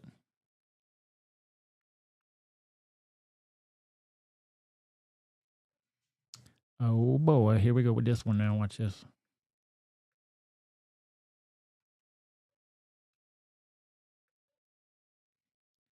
Allison Simpson, who works at the UPMC Children's Hospital Gender Program, describes the possibility of uterine transplants from live donors being given to men who are trying to become women. Quote, most transgender women would choose to have female physiological experiences. Oh boy. One area that had not been looked at before in any serious way was, could the donors be live donors? Because in the original study, the conclusion was that they would have to be cadaver-based donors or from individuals who were no longer alive, right? So live donation has been something the community has talked about for decades. It was really seen as magical thinking. This would be a live donation from a person who was assigned female at birth but identified as a transgender man. And they said, well, I have these parts. I don't want them. You want them. You need them. So what if I gave them to you? How would that work? And apparently, based on their research, this is actually viable. Anecdotally, many, but not all, transgender women, especially those who transition younger in life, have expressed an interest in having children in a way that is congruent for their own bodies. But it was still surprising to see the data. It was a fairly large study, as transgender studies go, 182 transgender women. Man, I got a suggestion for folks. Why don't we clean that El Paso shit up first, and then we can deal with any of this other shit that y'all fucking with. We need to set priorities. Like giving a motherfucker a place to live, something to eat, a job, basic shit. This right here is first world problems, in case you don't understand. More shit to divide people. first world shit when we're starting to live in a third world country, man. You better wake your ass up. 60% of which were aged in the ideal 20 to 29 age range, and most had no children. 94% indicated they had a desire for children. Most of them reacted very favorably, something like 90 to 80% in favor of various aspects of having a vaginal transplant, having a uterine transplant, and Vaginal transplant. in UTX, this So they're gonna get a hoo-ha from a dead woman and sew it onto your man parts. would all be part of the same transplant. The tissue would be preserved from the parts of the vagina all the way to the uterus. Having menstruation, experiencing gestation, and carrying a life inside them. Don't assume her gender. And overall, these results suggested that most transgender women would choose to have female physiological experiences, such as menstruation, gestation, as well as potentially having a physiologically functioning transplanted vagina. Man, that's absolutely crazy.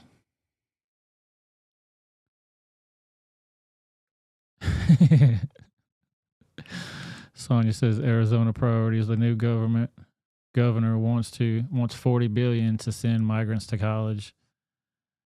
Well, if that's gonna get them off the street, I guess. Do what you need to do, homeboy. I don't know, man. These people are crazy as hell.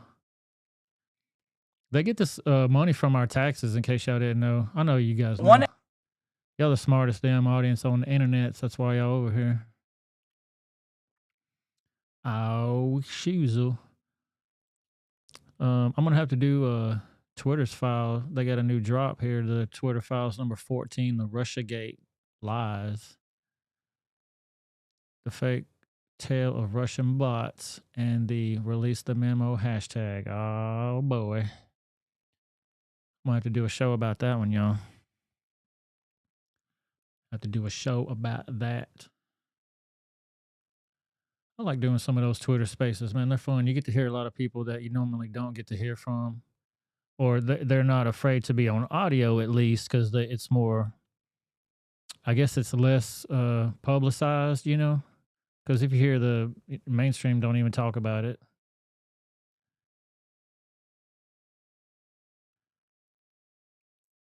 The mainstream don't even talk about it, but a lot of people are on that Twitter files, though, that you don't normally get to see. Check this shit out. Today I paid $78 for this fine selection of 17 items. None of them non-essential. The large ketchup costs $8. God damn. The deli meats cost no less than $6. I mean, we're in America. You got conveniences, man. You got to pay for it.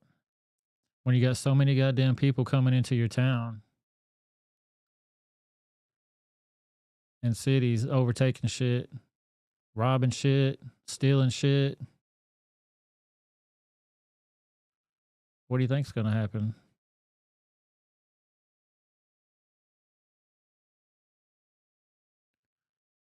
What in the hell do you think's going to happen? As long as we can get this man back on the job, that's all I care about.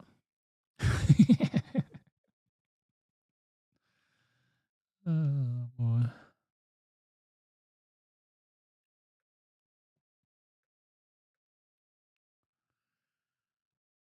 Yeah.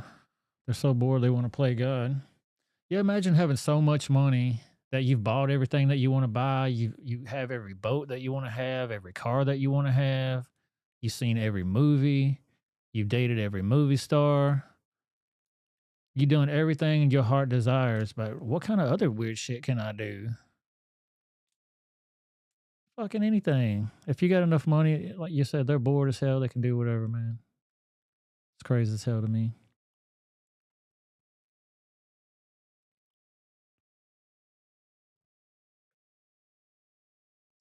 Dookie babies.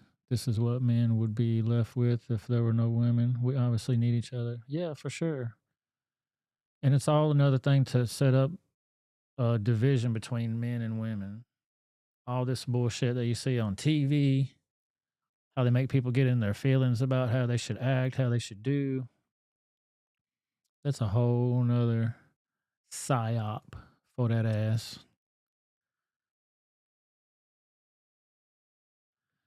Yeah. They said a live woman, man.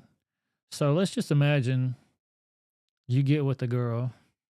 You think she's cute as hell. You know, y'all hitting it off good.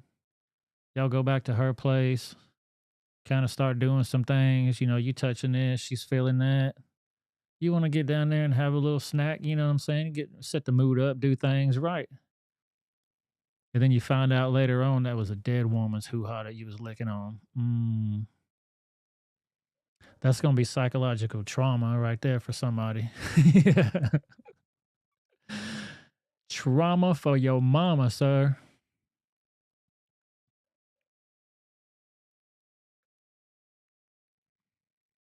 Sony says, facts, it's from a cadaver. Heard a trans woman explain it all. The options, none of them work like a real one. Yeah, man, I heard about the dilation, the daily dilation. That's a new segment right there. The daily dilation. And I thought you wanted something on your hoo-ha, and they complain they got to do it every day. You know, it closes up, it gets too tight, I can't do nothing with it, and they're shitting in a bag, you know what I mean? They don't tell them all of the Yeetus Teetus doctor out there that's the TikTok Yeetus Teetus doctor. She don't tell them all the dysfunctioning transplanted vaginas. Dysfunctioning, sir. I don't think they got it down yet. But what's that saying go? If you got to make omelet, you got to break eggs and whatnot.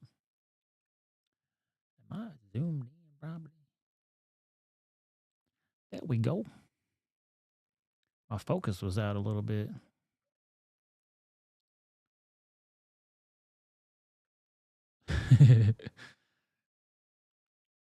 Yeah, it ain't even real though. You know, in another world, you could say at least it was authentic. Virginia, it ain't even authentic in Virginia anymore. Meet Virginia. I can't wait to meet Virginia. Oh hell no, goddamn.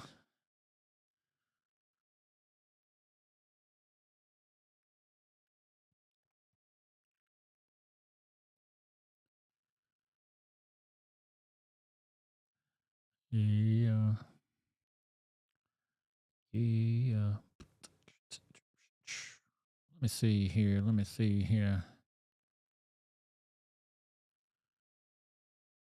Man, I hope everybody's doing good tonight.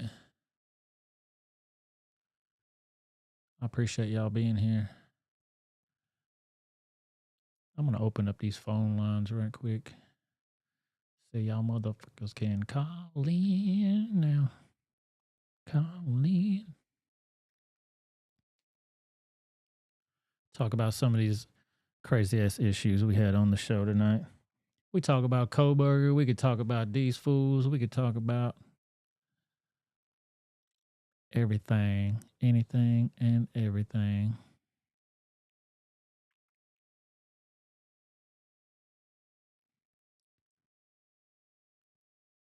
Sonia's got an article for me to read here. See if we can open it up while we're waiting for the call-ins.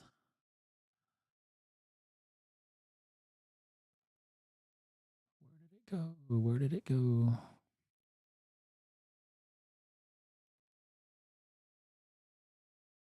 Oh, I have to grab it from here instead. Burp. Merp.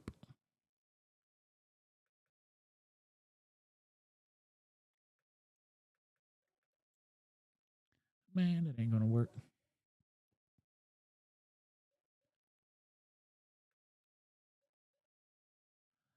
Let me see if I can find that. Okay, yeah, here she is.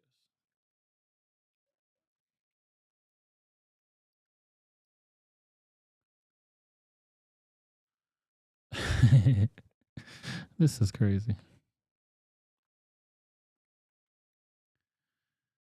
Let me put this one over here.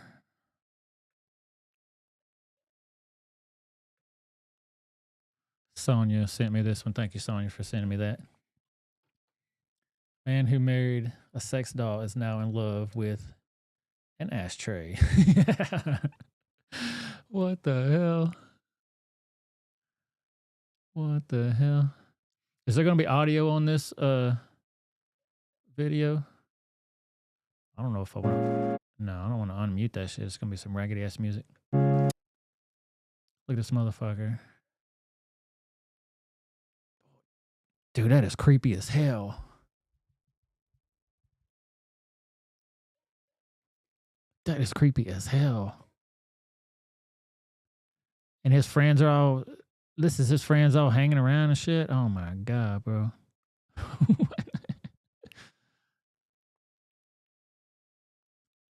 Man who infamously married his sex doll has found a new love match after meeting the new lover at a nightclub. What the hell? What the hell? Sonia. Sonia, what are you doing, dude?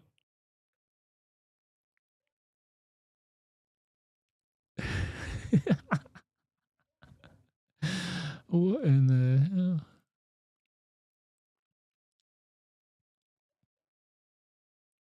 I need to get back to the.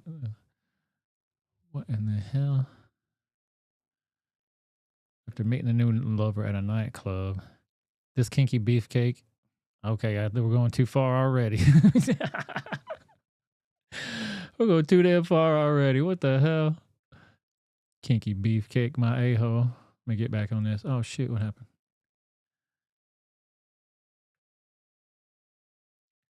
Damn it. God damn it. Dude, get off this.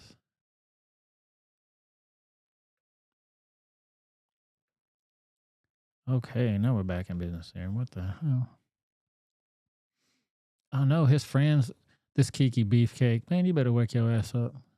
Is proof that love is strange, or at the very least, a viral thirst trap. You are thirsty as hell if you're dating an ashtray. Oh my God, your life is in the gutter. Yuri told Shoko. I'm sure that's not his real name. He's got to be. Where's he from? Denmark.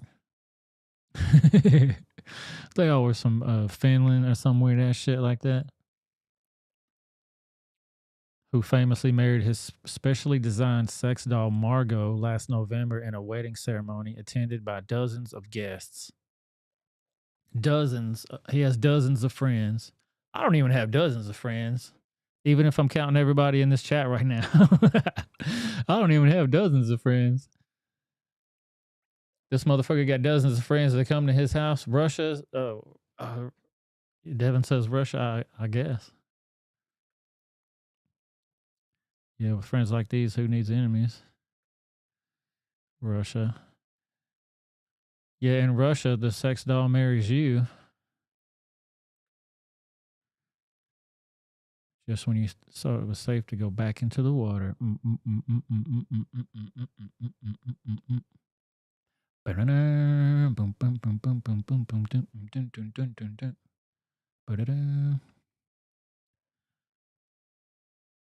In a wedding ceremony attended by dozens of guests, has found a new love match, a giant ashtray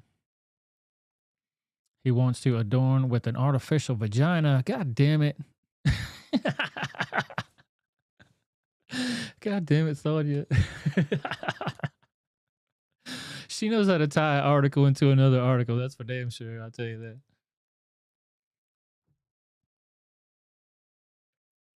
Sonia said, if I had dozens of friends, I'd ask them to bring me a carton of eggs.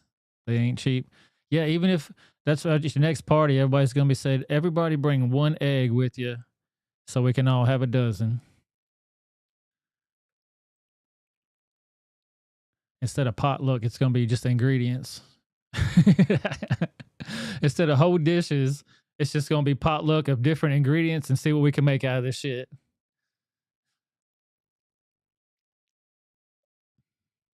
Where did the pansexual 36-year-old hairball of muscle meet his new love? He's a hairball of muscle? That dude looked like a weirdo to me. At a club, of course. Although, oh, look at this dude. He looks like George the Animal Steel. Y'all remember that crazy motherfucker back in the day? He used to eat the turnbuckle and shit. This motherfucker eating more than the turnbuckle. Holy shit. Although the proudly bald social media star from Kazakhstan, not Russia, Kazakhstan. Very nice. Noticed the ashtray a while ago. He claimed it was only when he arranged a photo shoot with the butt receptacle. These article writers, man, they try to always put them puns in there. Peace out. One Hope's leaving. Thanks for hanging out with us. We'll see you next time on the next one. Appreciate you being here. She had to get out on that ashtray deal. It was too much.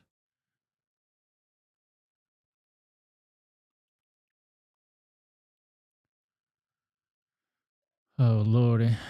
During a paid personal experience at the venue that he discovered he had feelings for it. Goodbye, fleshy life like silicone. This daring dude is into hardcore metal, heavy metal now. Don't try to disparage heavy metal with this shit, sir. I was thinking about a glass ashtray. I liked it. The smell of it, the touch of metal on my skin. It's fantastic. He proudly declared to Jam Press. Whoever the hell Jam Press is, y'all need to find different articles, man.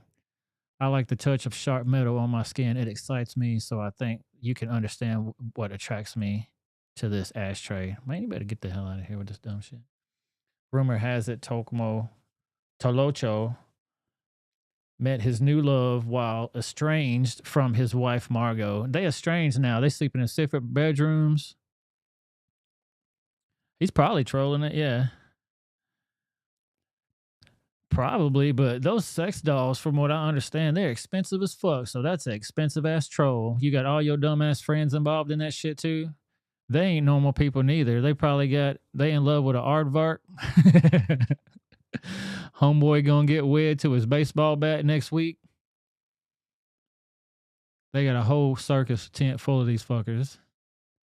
Remember the old side shows back in the day?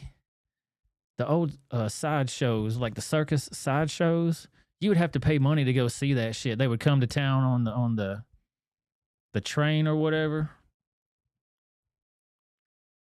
Now this shit is just everywhere. You ain't got to go to town. We just pull this shit up on the internet, man. This is a circus. Fucking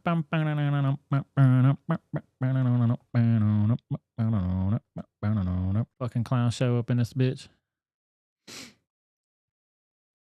That is an expensive ass troll. Look at this guy. He's like all hugged up with it. They're taking photos with it and shit. Like, you know what, man? Let me get this this great angle. I'm gonna get down here on the ground and look up at you holding this thing. And get the hell out of here with that crazy shit.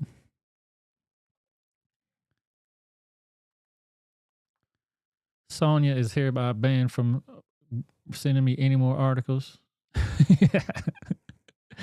I'm just kidding.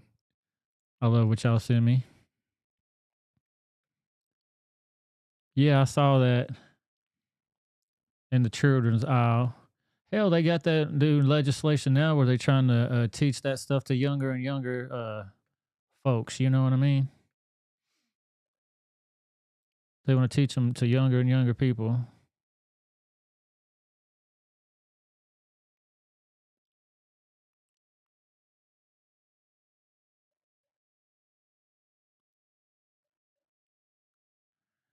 Oh shit, Diamond and Silk's clapping back on some people talking shit. Whoops, that's not the one. Wrong one, sir.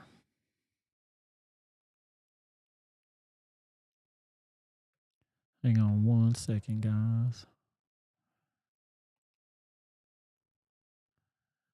Do do do do boop ba-dum boom be-diddy bop bop bop. Here we go. Back to live. You raggedy mother. There we go. Somebody's been talking shit about Diamond, I guess. Silk says, did any of you sick racist liberals bitch about George Floyd family receiving millions in donations?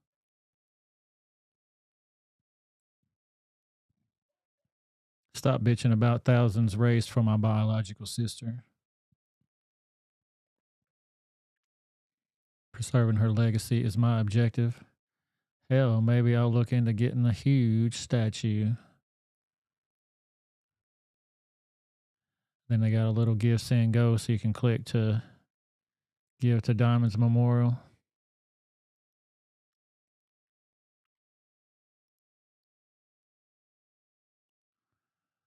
That's crazy. Yeah, people talk that shit, man, but they talk a lot of shit online, but they won't never talk that shit to the face. That's why I can't hear half of these motherfuckers. They would never say none of this shit in your face. They wouldn't stand 2 feet from you and say half the shit they say online. 90%.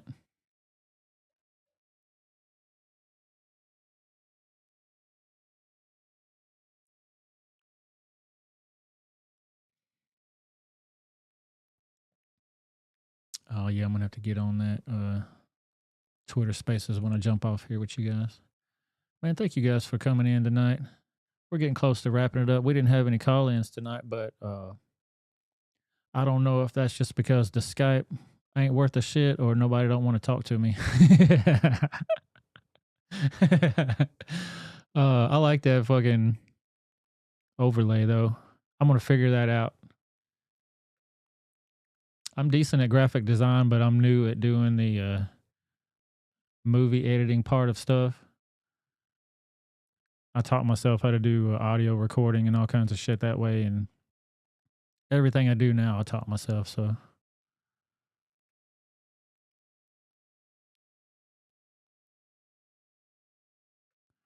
Anthony McQuaid says, hey, Rebel in chat, question. If D-Day were to happen today with today's military and yesterday's weaponry,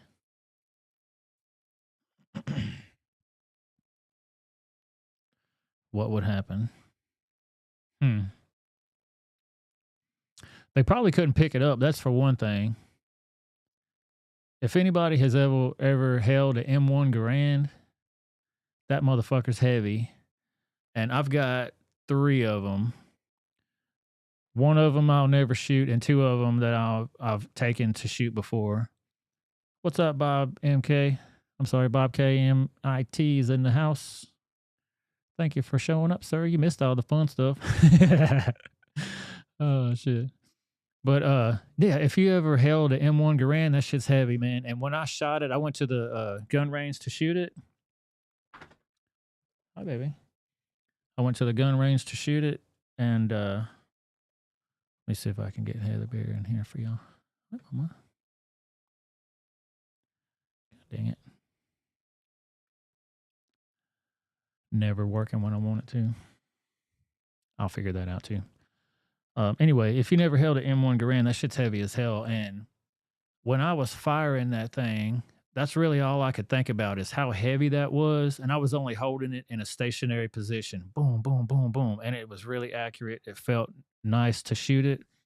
But I shot that bitch so much that it got so hot that the wood handle on that bitch, it started permeating the oil to it. You could sit there and go whoosh, whoosh, whoosh, and slick off that fucking oil that was permeated into the wood on that thing. And you can also see on the stock of it where the guys, when they put their bullets all in that clip, it has to be exactly put in there the right way. It's not like it is today where you get a magazine, you can just throw it up in the bottom of it like a AR-15. You have to assemble each bullet inside the clip and then put it down on top of it, and that bitch will smash your thumb. If you ever heard people talk about Garand thumb, that's where they get it from. They're not paying attention to what the hell they're doing. They put their thumb down, smash that bitch. heavy metal smashing your damn thumb will let you know real quick. But if the bullets are not exactly lined in there straight, it won't fire and it won't go in there properly. So they would smash it onto the butt of their stock to line that shit up. Yeah, the zip clip, Bob, you got it right. They hit that bitch on the butt of it, and it still has the indentions in the butt of it today from where some soldier fucking slammed his magazine into that bitch while he was trying to load shit. And it puts you in a different mindset, just like you said, Anthony. Like these lightweights today couldn't handle it, I don't believe. They were built differently, you know what I mean?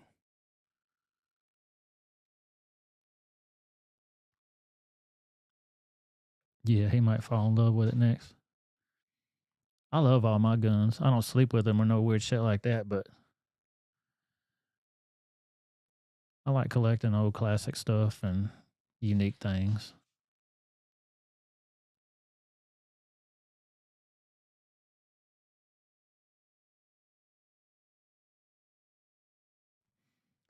Yeah, D-Day, they were running up the beach holding that gun. Yeah, man, that's why I got them too, because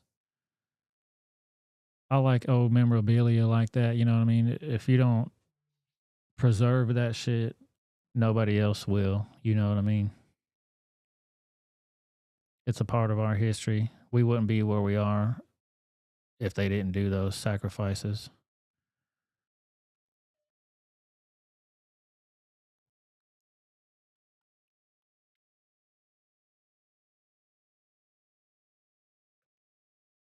Somebody asked you for a proposal, Noel. What are you proposing to, sir?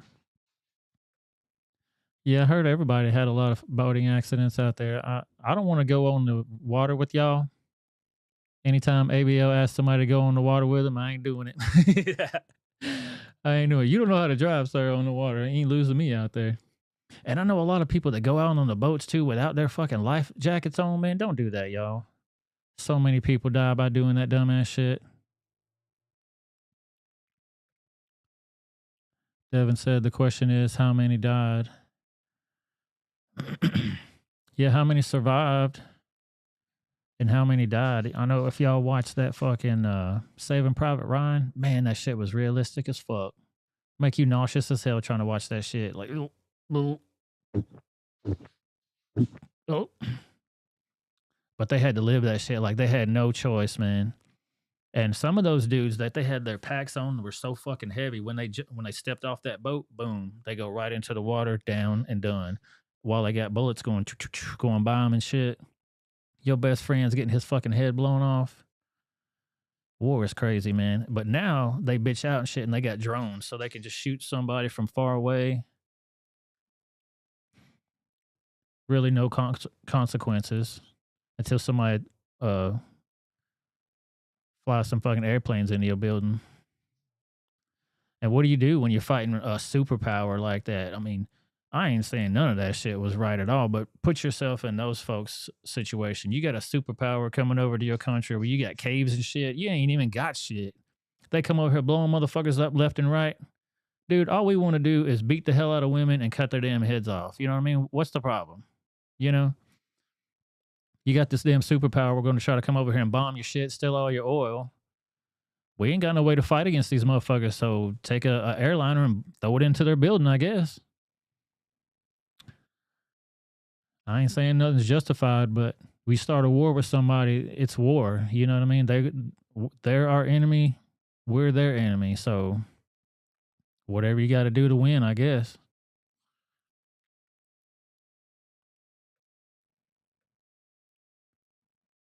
Devin said I lost mine in a tragic boating accident too. There's another one I can't go on the water with.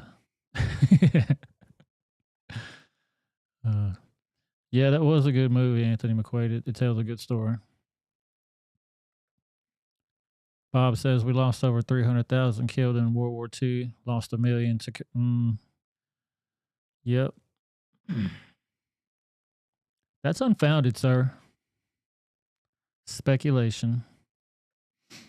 Sonny says Zelensky took time from his war to give a speech at the Golden Globes. Oh my God. Yeah. That shit was so dumb.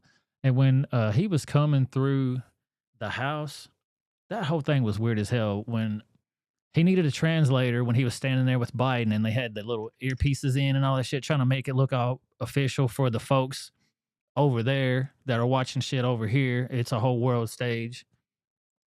But then when they got to giving him the flag and he was on the house floor and all that dumbass shit, he spoke perfect English. He didn't need no fucking interpreter then. He's got a mansion in Florida too, by the way. I don't know if y'all knew that.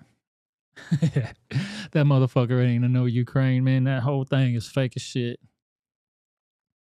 Money laundering.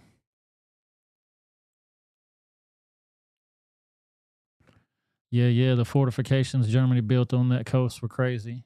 And what is super crazy about all that is that we get along with all these people now. You know what I mean? Like Germans live in our country, our people go to their country. Japan even, we dropped a whole fucking nuke on their country and killed a whole lot of people. And they make what, 100% of the shit that we use now? Cars, technology. China too. We're at war with everybody, but we still do business with everybody. Don't y'all think that's kind of fucked up? That's just kind of weird in my opinion. I guess you got to do what you got to do to make money, but when shit gets serious, you pull your guns out. Just my opinion.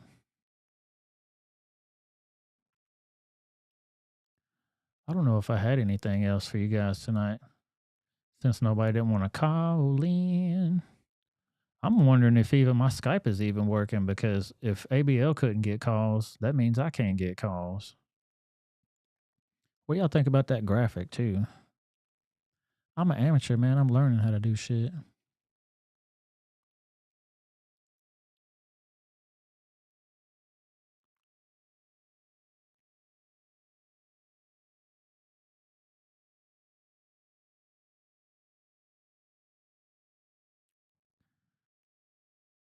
Oh shit.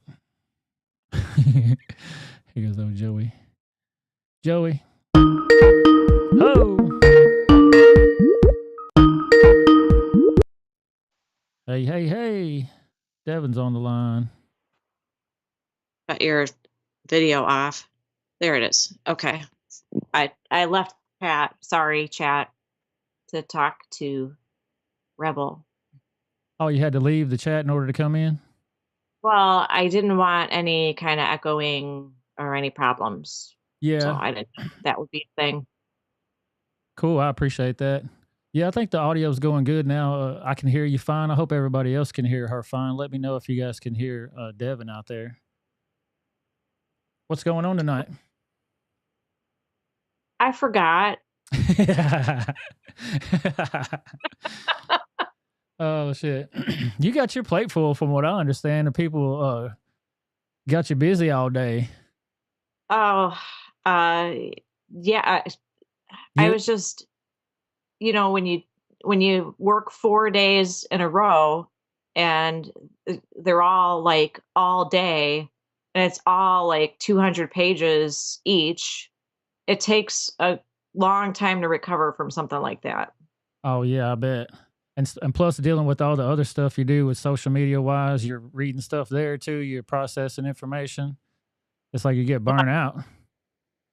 I don't even have time for much of that, but yeah, it's just a lot. Yep, I hear that. Well, okay, there's one question. Do you have any idea why they're allowed to, like, government agencies are allowed to seal like documents for that amount of time? Like same thing with the drug companies, like how they tried to seal the studies on the jabs. Mm-hmm. Do you know why the J6 committee would be allowed to seal that stuff for 50 years? I would say they'd be allowed to do it because the people that are allowing them to do it probably are dirty with it too. You know what I mean? They all wash one hand to wash the other. doing favors for each other. So if they're not directly involved with it, they're still involved with it somehow. So if they don't pass these things, oh, you don't want to help me out? Well, when you need help later, I'm going to remember you. You know what I mean? And they're all dirty like that. If you're in politics, you're doing dirty stuff.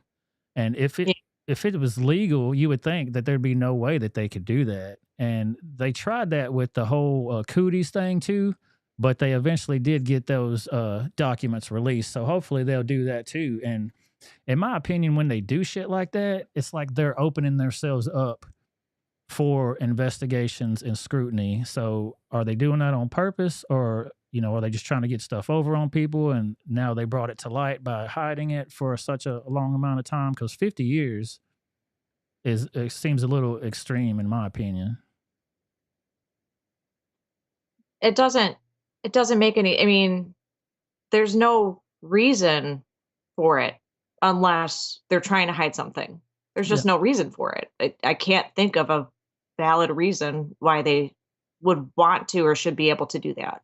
Well, with that whole Kohlberger thing, when they seal his case, this is a totally different case. But in that situation, they want to protect the investigation, like he's innocent until proven guilty. Well, you would assume the whole J6 thing would be the same way. They're innocent until proven guilty.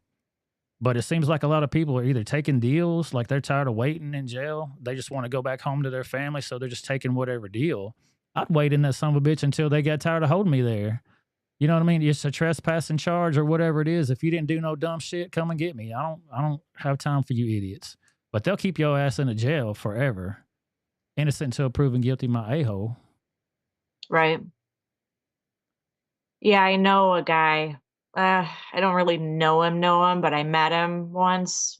One of the guys who is in jail, in prison, jail. I don't even know what you call that, because I mean it's been over a year. So and I don't even know if his case has come up yet. He's got like 8 kids, and he lives in Indiana. I met him at a Republican thing in Illinois. And I took pictures with him, and I just feel awful because he had just woken up. Like, I saw his kind of transition from, I'm a badass kind of hood guy to, becoming a streetlight, somebody who leads people in the dark. And he was on the street and he was convincing people to vote for Trump when he finally woke up. It was amazing. And I met him at this event, and I was just like, oh, dude, it's just so amazing to meet you. And he was so kind and so nice. And Bryson Gray was there too. Oh yeah. And feel like I'm talking about a dream. And you were there. And you were there. Yeah, I feel when I found out that he was arrested, I got shaken. What was his charge? What did they, have you talked to him since then? No. Well, what I learned was that I've seen selfies of him in the Capitol. But what I learned was that he was on parole for something already that was from a long time ago, that he was trying to get off of his record, because he was really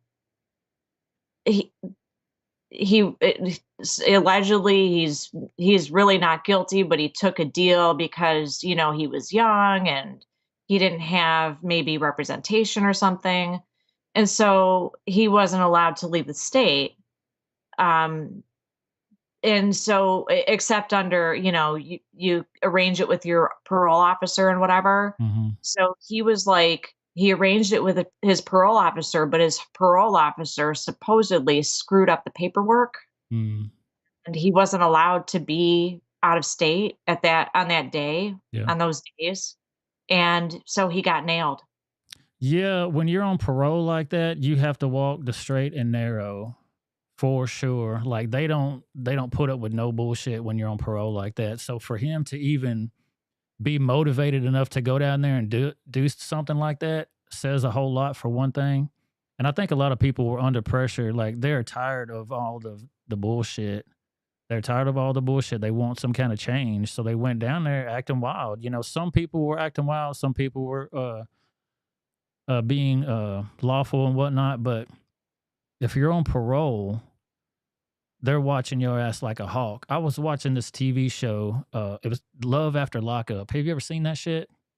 No. It's trash bag TV, honestly. If you want a good laugh and you say, damn, my life sucks, you look at those people's lives, you go, man, it ain't that bad. You know what I mean? They meeting people like on these prison love websites and shit, where they're trying to meet somebody, you know, kind of like a dating website or whatever, but they're parolees. They're about to get out. So they have to walk the straight and narrow. This one lady got out of jail, went down to this restaurant, and she said, while we're in here eating, I'm going to sit down and eat, but I need to get an application. They will not let me even go into a restaurant unless I'm going in there to get an application. So she goes in there to get the application. I believe it was because they were serving alcohol or something. It was some kind of stipulation there. But here again, you have to follow the rules. She sat down, asked the lady for an application, and there was a parole officer following her and her husband, walked into the restaurant and said, you're coming with me. Right now, you're going right back to the lockup. Don't worry about getting her no order. You're gone. And that was all it took. And I'm like, dude, they are serious as fuck. But if you know that they are looking at you like that and you have to get past a certain period in order to alleviate that off your record, you have to walk the straight and narrow. No matter how much you like Trump and you want all liberty and all this shit. I mean, what did they think they were going to do when they went down there? That's a good question. That's a good question. I mean, I think you can easily get swept up into the crowd. I don't know. I don't know if everybody feels this way, but I know that I've been swept into crowds before in more ways than one. Yeah. And so maybe he was among a bunch of people and he couldn't, I don't know. Now it sounds like I'm making excuses for him. But in the beginning, when he got arrested when he was younger, like he probably was of the attitude, I'm black, so of course they're gonna throw the book at me, so I might as well and I don't have any money, so I might as well just plead out and get my community service and my parole or whatever happens.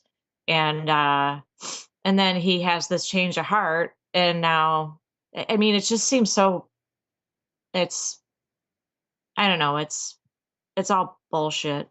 Yeah, it's bullshit, and they take advantage of people in those situations. They know that they're in that situation, so they're like, hey, man, this person is a little vulnerable. Maybe we can push them to do some shit, And where the fuck is Ray Epps on this whole thing? He is on camera telling people, let's go in there. Let's go in there. I hadn't seen that dude one time other than when some reporters showed up to his ranch and was trying to get an interview with him. He hopped on his little fucking go-kart and got the fuck out of there. Did you see that? He got the fuck out of there. But everybody knows who he is, but nobody in Congress knows who he is. I've seen them try to do testimony, and they'll say, why are you bringing him up? Let's not bother this man. Like, get the fuck out of here. He's working for y'all. It's a huge psyop, and a lot of fucking people fell for it. Yeah. Well, and they can make him look like he is as innocent as a dove, Uh-huh. We got the film. What was he doing? Telling people to go up there for? Did anybody even bother to ask except for, one of us? Yeah, exactly. There was a lot of people, though, that were saying fed. Like they knew straight away that he was some bullshit. I don't even know if I was in the crowd if I would have known that. You know what I mean? Like, who is this guy trying to tell y'all to do shit? Be wary of people like that. Like you said, There's people that want to get along and want to be accepted and stuff. They want to follow along with the crowd. I've never been in that situation because I've always been kind of my own person doing my own thing. So Yeah. crowds and group mentality, that cultist mentality has always been very strange to me. So I don't know. I think I'm a little bit more mentally aware of what some of these people are trying to pull psyops and shit, you know? Yeah. Oh, I forgot again. Oh, darn it. Sorry. I have such a bad. Oh, there's so many points that you can make with it, though. You know what I mean? From the Ray Epps thing to all the people that were actually going in there, breaking windows and all that shit. Arrest those people. Their destruction of property. Arrest those motherfuckers. People that were stealing shit, supposedly shitting on desks and all this shit. What kind of fucking animal mentality are y'all doing in here?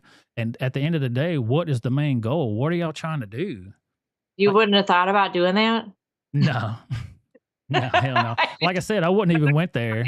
Like the people that went down there, like y'all can protest if you want to, but if you get wild, they're gonna get up in your ass for sure. And people were breaking through there, breaking glass, and they're all hiding. The House members were all hiding and shit. And I guess they thought some real shit was about to go down. But if you see the other videos, like Nancy Pelosi and all them had plenty of cameras and shit back there with them. It's like they're filming a fucking documentary or some shit. Yep. It's like they're filming a documentary or some shit, you know? Well, speaking of documentaries, did you see the Epic Times documentary on J6? No, I didn't see that. So there was one side of the Capitol where unprovoked, seemingly unprovoked, the police, the Capitol Police launched, I don't know if it was like just a rain of rubber bullets or if it was flashbangs or, you know, something into the crowd. Mm-hmm. And that was before anybody was rowdy. Mm-hmm. They probably weren't rowdy enough, and they said, you know, man, we gotta move these barriers. Tell them to come on in. Like they ain't doing shit, man. We gotta get these motherfuckers excited. Like they thought they were charged up. They thought they were charged up, and we had Antifa in the mix. We got FBI in the mix. Come on in here, but they weren't doing nothing. They weren't being active. But until like you said, provoking them with bullets and shit, and opening those barriers for them, opening the doors for them. I saw all that shit. Everybody saw all that shit. So they can hide as much evidence as they want to. We already saw it all, and everybody that knows the truth knows the truth. So they can't silence everybody. They can try, though. Yeah. All right. Oh, you know what I was thinking too about, like, you know, warring with different countries and then, you know, seemingly getting along and like trading stuff and you know, buying their stuff and then buying our stuff or whatever. You know, maybe it's like guys in high school, like they're really good friends like one day and then they, you know, get into a fight maybe over a girl or something and they'll like beat the hell out of each other. And then they just go right back to being friends again. Yeah, those are Neanderthals. I had never met anybody like that in my life. If I ever got into a fight with somebody, you're my enemy and I'll never be your friend again. Oh, okay. That's just how it is. I don't know who these idiots are that do that shit, but I know what you're talking about. It's very apparent. And that's why I don't know. I don't identify with that type of shit. If you wrong me like that, you're my enemy. I'm sorry. I ain't going to be your friend no more. I think there's a virtue. There's a virtue to. I mean, there's definitely a virtue to knowing who your enemy is and identifying that and standing strong with it. But I think there's also a virtue to being able to let something go. Mm-hmm. I mean, I learned it from the person who told me that's how some boys react in high school was a good friend of mine who went into the Marines. So, you know, he's crazy. Mm. Anyway, those Marines and those military folks, they some swingers, man. They do some wild shit. Quiet as it's kept. I ain't one to gossip, so you ain't heard that shit from me, but. Well, I hope Bob K, MIT, and Anthony McQuaid left, but They know what's going on. If they're there. military gentlemen, they can identify there's some dudes in their unit that did some weird shit. Oh, I'm sure of it. I'm sure of it. Yeah. But one thing I always valued about my friend was that, like, he didn't let anything get him down, you know? Yeah. So, you know, if he and his best friend beat the hell out of each other one day and then the next day they were friends, it didn't, you know, he didn't take it personally. Yeah. And you know, I used to take everything personally, and you know what? Nobody wants to be your friend when you take everything personally. So not that I need any more friends because I already have like a ton that I can't even keep up with, but you know Yeah, how for it is sure. when you're popular. Yeah, it's I think it's valuable to I mean, you still have to 100% watch your six with people, especially after having a fight or going to war with them. But, you know, Yeah. other than that, just let it roll off. Yeah, I mean, I've had situations with my friends where we've gotten into it over girls and whatnot, but it was never a physical fight. You know what I mean? I think we both had enough respect for each other not to even take that shit there. Because in my world, when you take that shit there, you took it there. You know what I mean? I don't know. But people are different from all across the world. So, Yeah. I mean, it could be for life. The decision you make to throw a punch. yeah, exactly. It's not even fucking worth it. You know what I mean? Because when you lay hands on somebody like that, to me, that's crossing a line. You know what I mean? Like, you can be friends with somebody and talk shit, and we bust balls. You know what I mean? We straight up bust balls, but Yeah. we don't take it to a physical level like that. And I guess if you're in like MMA fighting and shit like that, you can bust somebody's head open and then take them to dinner. I'm down with that though. You know what I mean? If you're doing a sporting type thing, Yeah, and that's I can different. knock your fucking head off and then we go eat steak. You know what I mean? That's fine. But if we're doing a mutual combat type situation where I think you're going to try to physically hurt me and try to do harm to me, then it's a different thing. Yeah, my friend who was in the Marines, he's anti-gun, so he might have some issues. Like, how do you Yeah. go into the Marines when you're anti-gun? It doesn't make any sense. Yeah, I actually saw a video earlier today of where a woman, she was like Pakistani or something, and she was talking about guns were out of control in this country. And the only reason why she was even here is because her husband was a Marine. And if he wasn't in the military, we wouldn't even have nothing to do with guns. We wouldn't even be here. I'm like, bitch, take your ass back to the UK then. Please. Like I said on ABL's chat, I was tapping in there. I would like to put for Matt Gaetz and Lauren Boebert and the new folks up there to put forth a bill to everybody that hates America. We will fund you motherfuckers a one-way ticket the fuck up out of here to wherever you want to go. You can repopulate the hell out of that country. I don't care. We will fly you there and be done with it. I wouldn't mind being able to choose where they get to go. Like, I would want to send people, gosh, you know, maybe those Uyghur camps, or where else do they have it really bad? In some, I don't know, African country where nothing grows, where you can't find a meal. Like, I think that would be fantastic. Yeah, and the folks that do those damn eating contests and shit, I think they should have to look at pictures and video of starving children, or just bring them into the crowd when they have the people out there yelling, yeah, eat that hot dog, you nasty motherfucker. They're shoving that shit in their face. It's so disgusting. They should have to do that shit in front of a crowd of starving children. That's what I'm talking about. Like first world shit. That we live in a first world type society. Well, it's going third world before a cat can lick his ass. You know what I mean? Yeah, I know a little about that too. We get graphic on this channel. Yeah. We talk about ashtrays and cat asses. You must have cats. No, I got dogs. I don't even really like cats, man. That was just a saying my dad back in the day. I'm an old Southern boy from my dad. Who had a lot of funny sayings, so I guess I picked up some of them. Oh, I love it. I love it.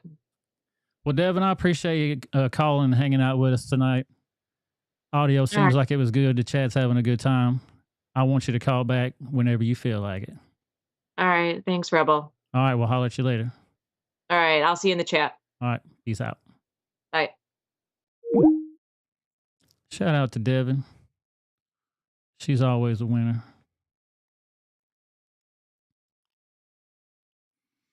I definitely appreciate y'all hanging out with me tonight. Don't forget you can call in like Devin did. That was a damn good call. Damn good call. I like to talk to motivated Americans, you know what I'm saying? I like people that question things. I like people that don't just take everything for what they see face value. Everybody say in the chat where you want to send these motherfuckers to. I want to hear some ideas. Where we going to send these bastards to?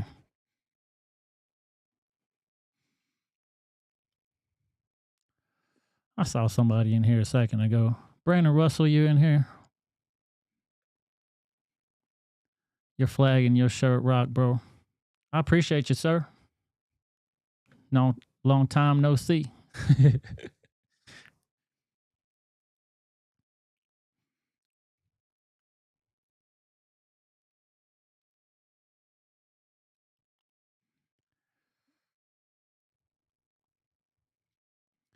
Bob and Anthony, can y'all back me up on the military guys being some swingers? Oh, shit. No seat. What up? What up?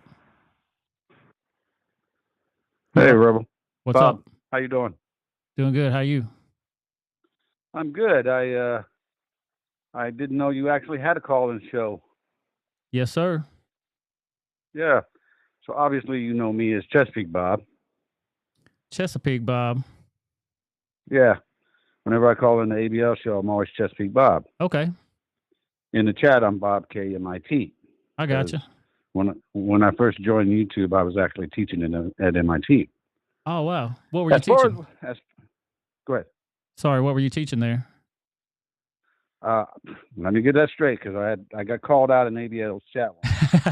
I was actually not a professor because I got a GED, but I was teaching a software called SAP to the maintenance guys because I'm a software consultant, and they were implementing SAP. So I was up at MIT for 3 years teaching the maintenance guys how to use the software and maintain their assets in their buildings. So that's what I did.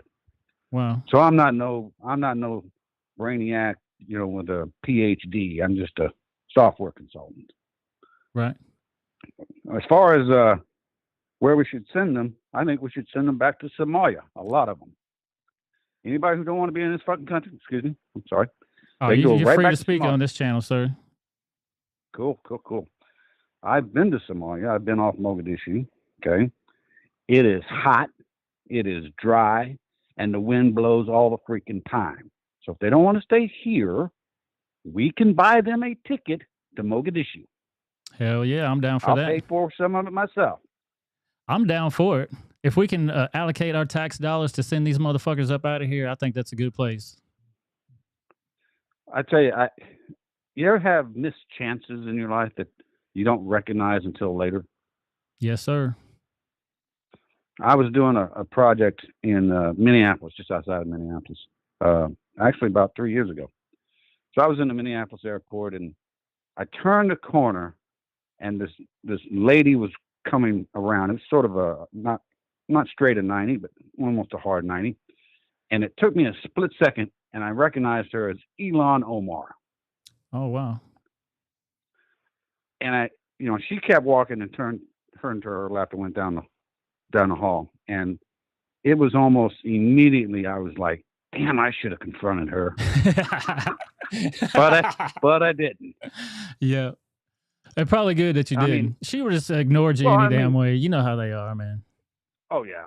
Well, the weird thing about it is I travel a lot. I used to travel every week, and Minneapolis Airport is kind of unique. People that don't go there probably don't know this, but I'd say about 10, 15 years ago, they took like 200,000 Somalians out of this refugees camp, and they plopped them all down into Minneapolis, right there.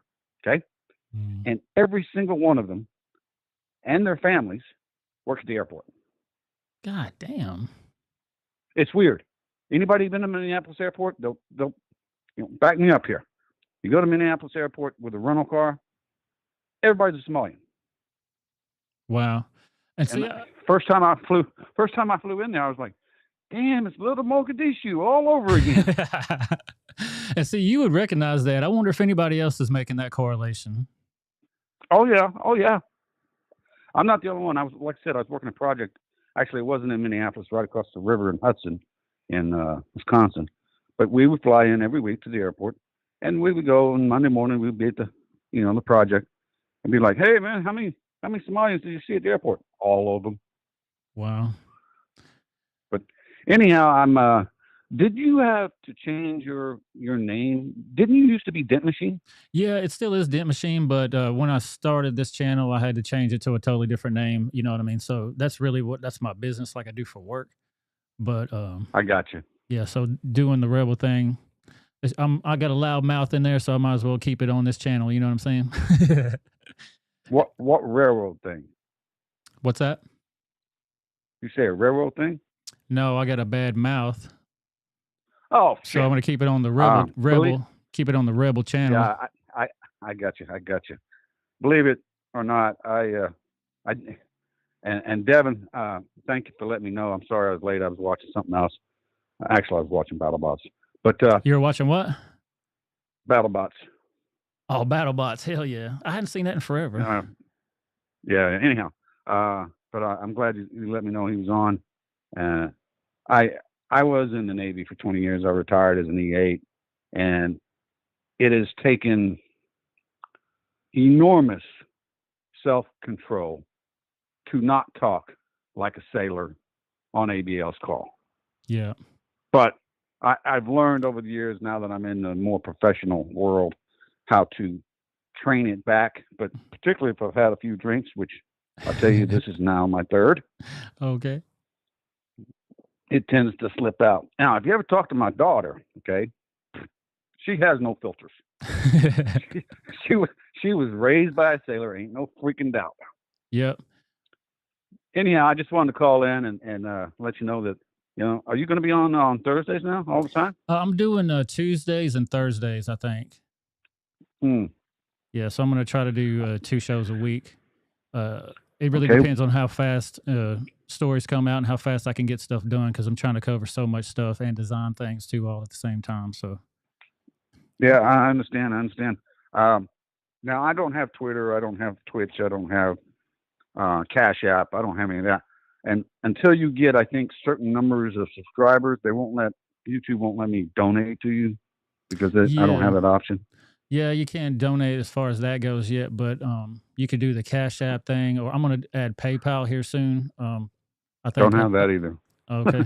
I'm well, you pretty could- antisocial, believe it or not. Oh, I totally hear that. That's why I'm trying to make different stuff available for different people. You can go to the Rebel Without a Reason page and buy any merchandise there. You can donate that way. At least you'll get something for your money. You're not just throwing money out the window. You'll get some merchandise. But anyhow, I'm glad to have another Patriot out here streaming. And it looks like a lot of the regulars from ABL are in here. We need to get some more of the regulars. I think Charles should join this thing. Yeah, that'd be Anthony, awesome. you might reach out to him. Or Devin, you reach out to everybody. I saw that Atomic was in here a little bit earlier. Yeah, Atomic's in here. She's almost always in here. She's all over the place. And I do appreciate all the ABL folks and all the new folks that coming in too. Devin says, just say no to PayPal though. Yeah. I mean, they put our nuts in a fucking sling with this digital currency to where you can only buy and digitally ring fence you basically into where they want you to go. Yeah, I've even though I work in IT, and maybe it's because I work in IT, I don't trust IT. No. It took a long time, to be honest with you, before I actually made a super chat to ABL because I don't trust them. Yeah. And I'm very careful about that stuff. But yeah, I don't anyhow, blame you. I'll let you go. I wanted to call in and just say hi and appreciate seeing you, and I'll be seeing you more. Absolutely, sir. I appreciate the call. You take care. You too, sir. Thank you. Bye-bye. Bye-bye. Shout out to Bob. Appreciate your service, sir. It's a real American right there. I appreciate it, man. And like we were talking about earlier, like these new kids coming up nowadays, they haven't had to sacrifice anything. I mean, I was never in a war. My father was in Vietnam, and I learned firsthand from his experiences when he came back from the war that the military is not on your back. When you leave, it's not always on your side. You know what I mean? He got spit on. He got treated like shit when he came back. So I kind of have a different point of view on some of that. But I do appreciate y'all's service, man. Not everybody's going to get down in that fucking dirt hole and be a tunnel rat like he was. You know what I mean? So I definitely appreciate y'all. I think I'm going to go ahead and wrap it up for tonight. Thank you guys for the calls. Shout out to all my rebels in this chat. You guys are here for a reason. We all know we're here for a reason. We're rebels without a reason. So they say it's all in our head. We don't have nothing to be upset about. But I appreciate y'all coming and hanging up with me tonight.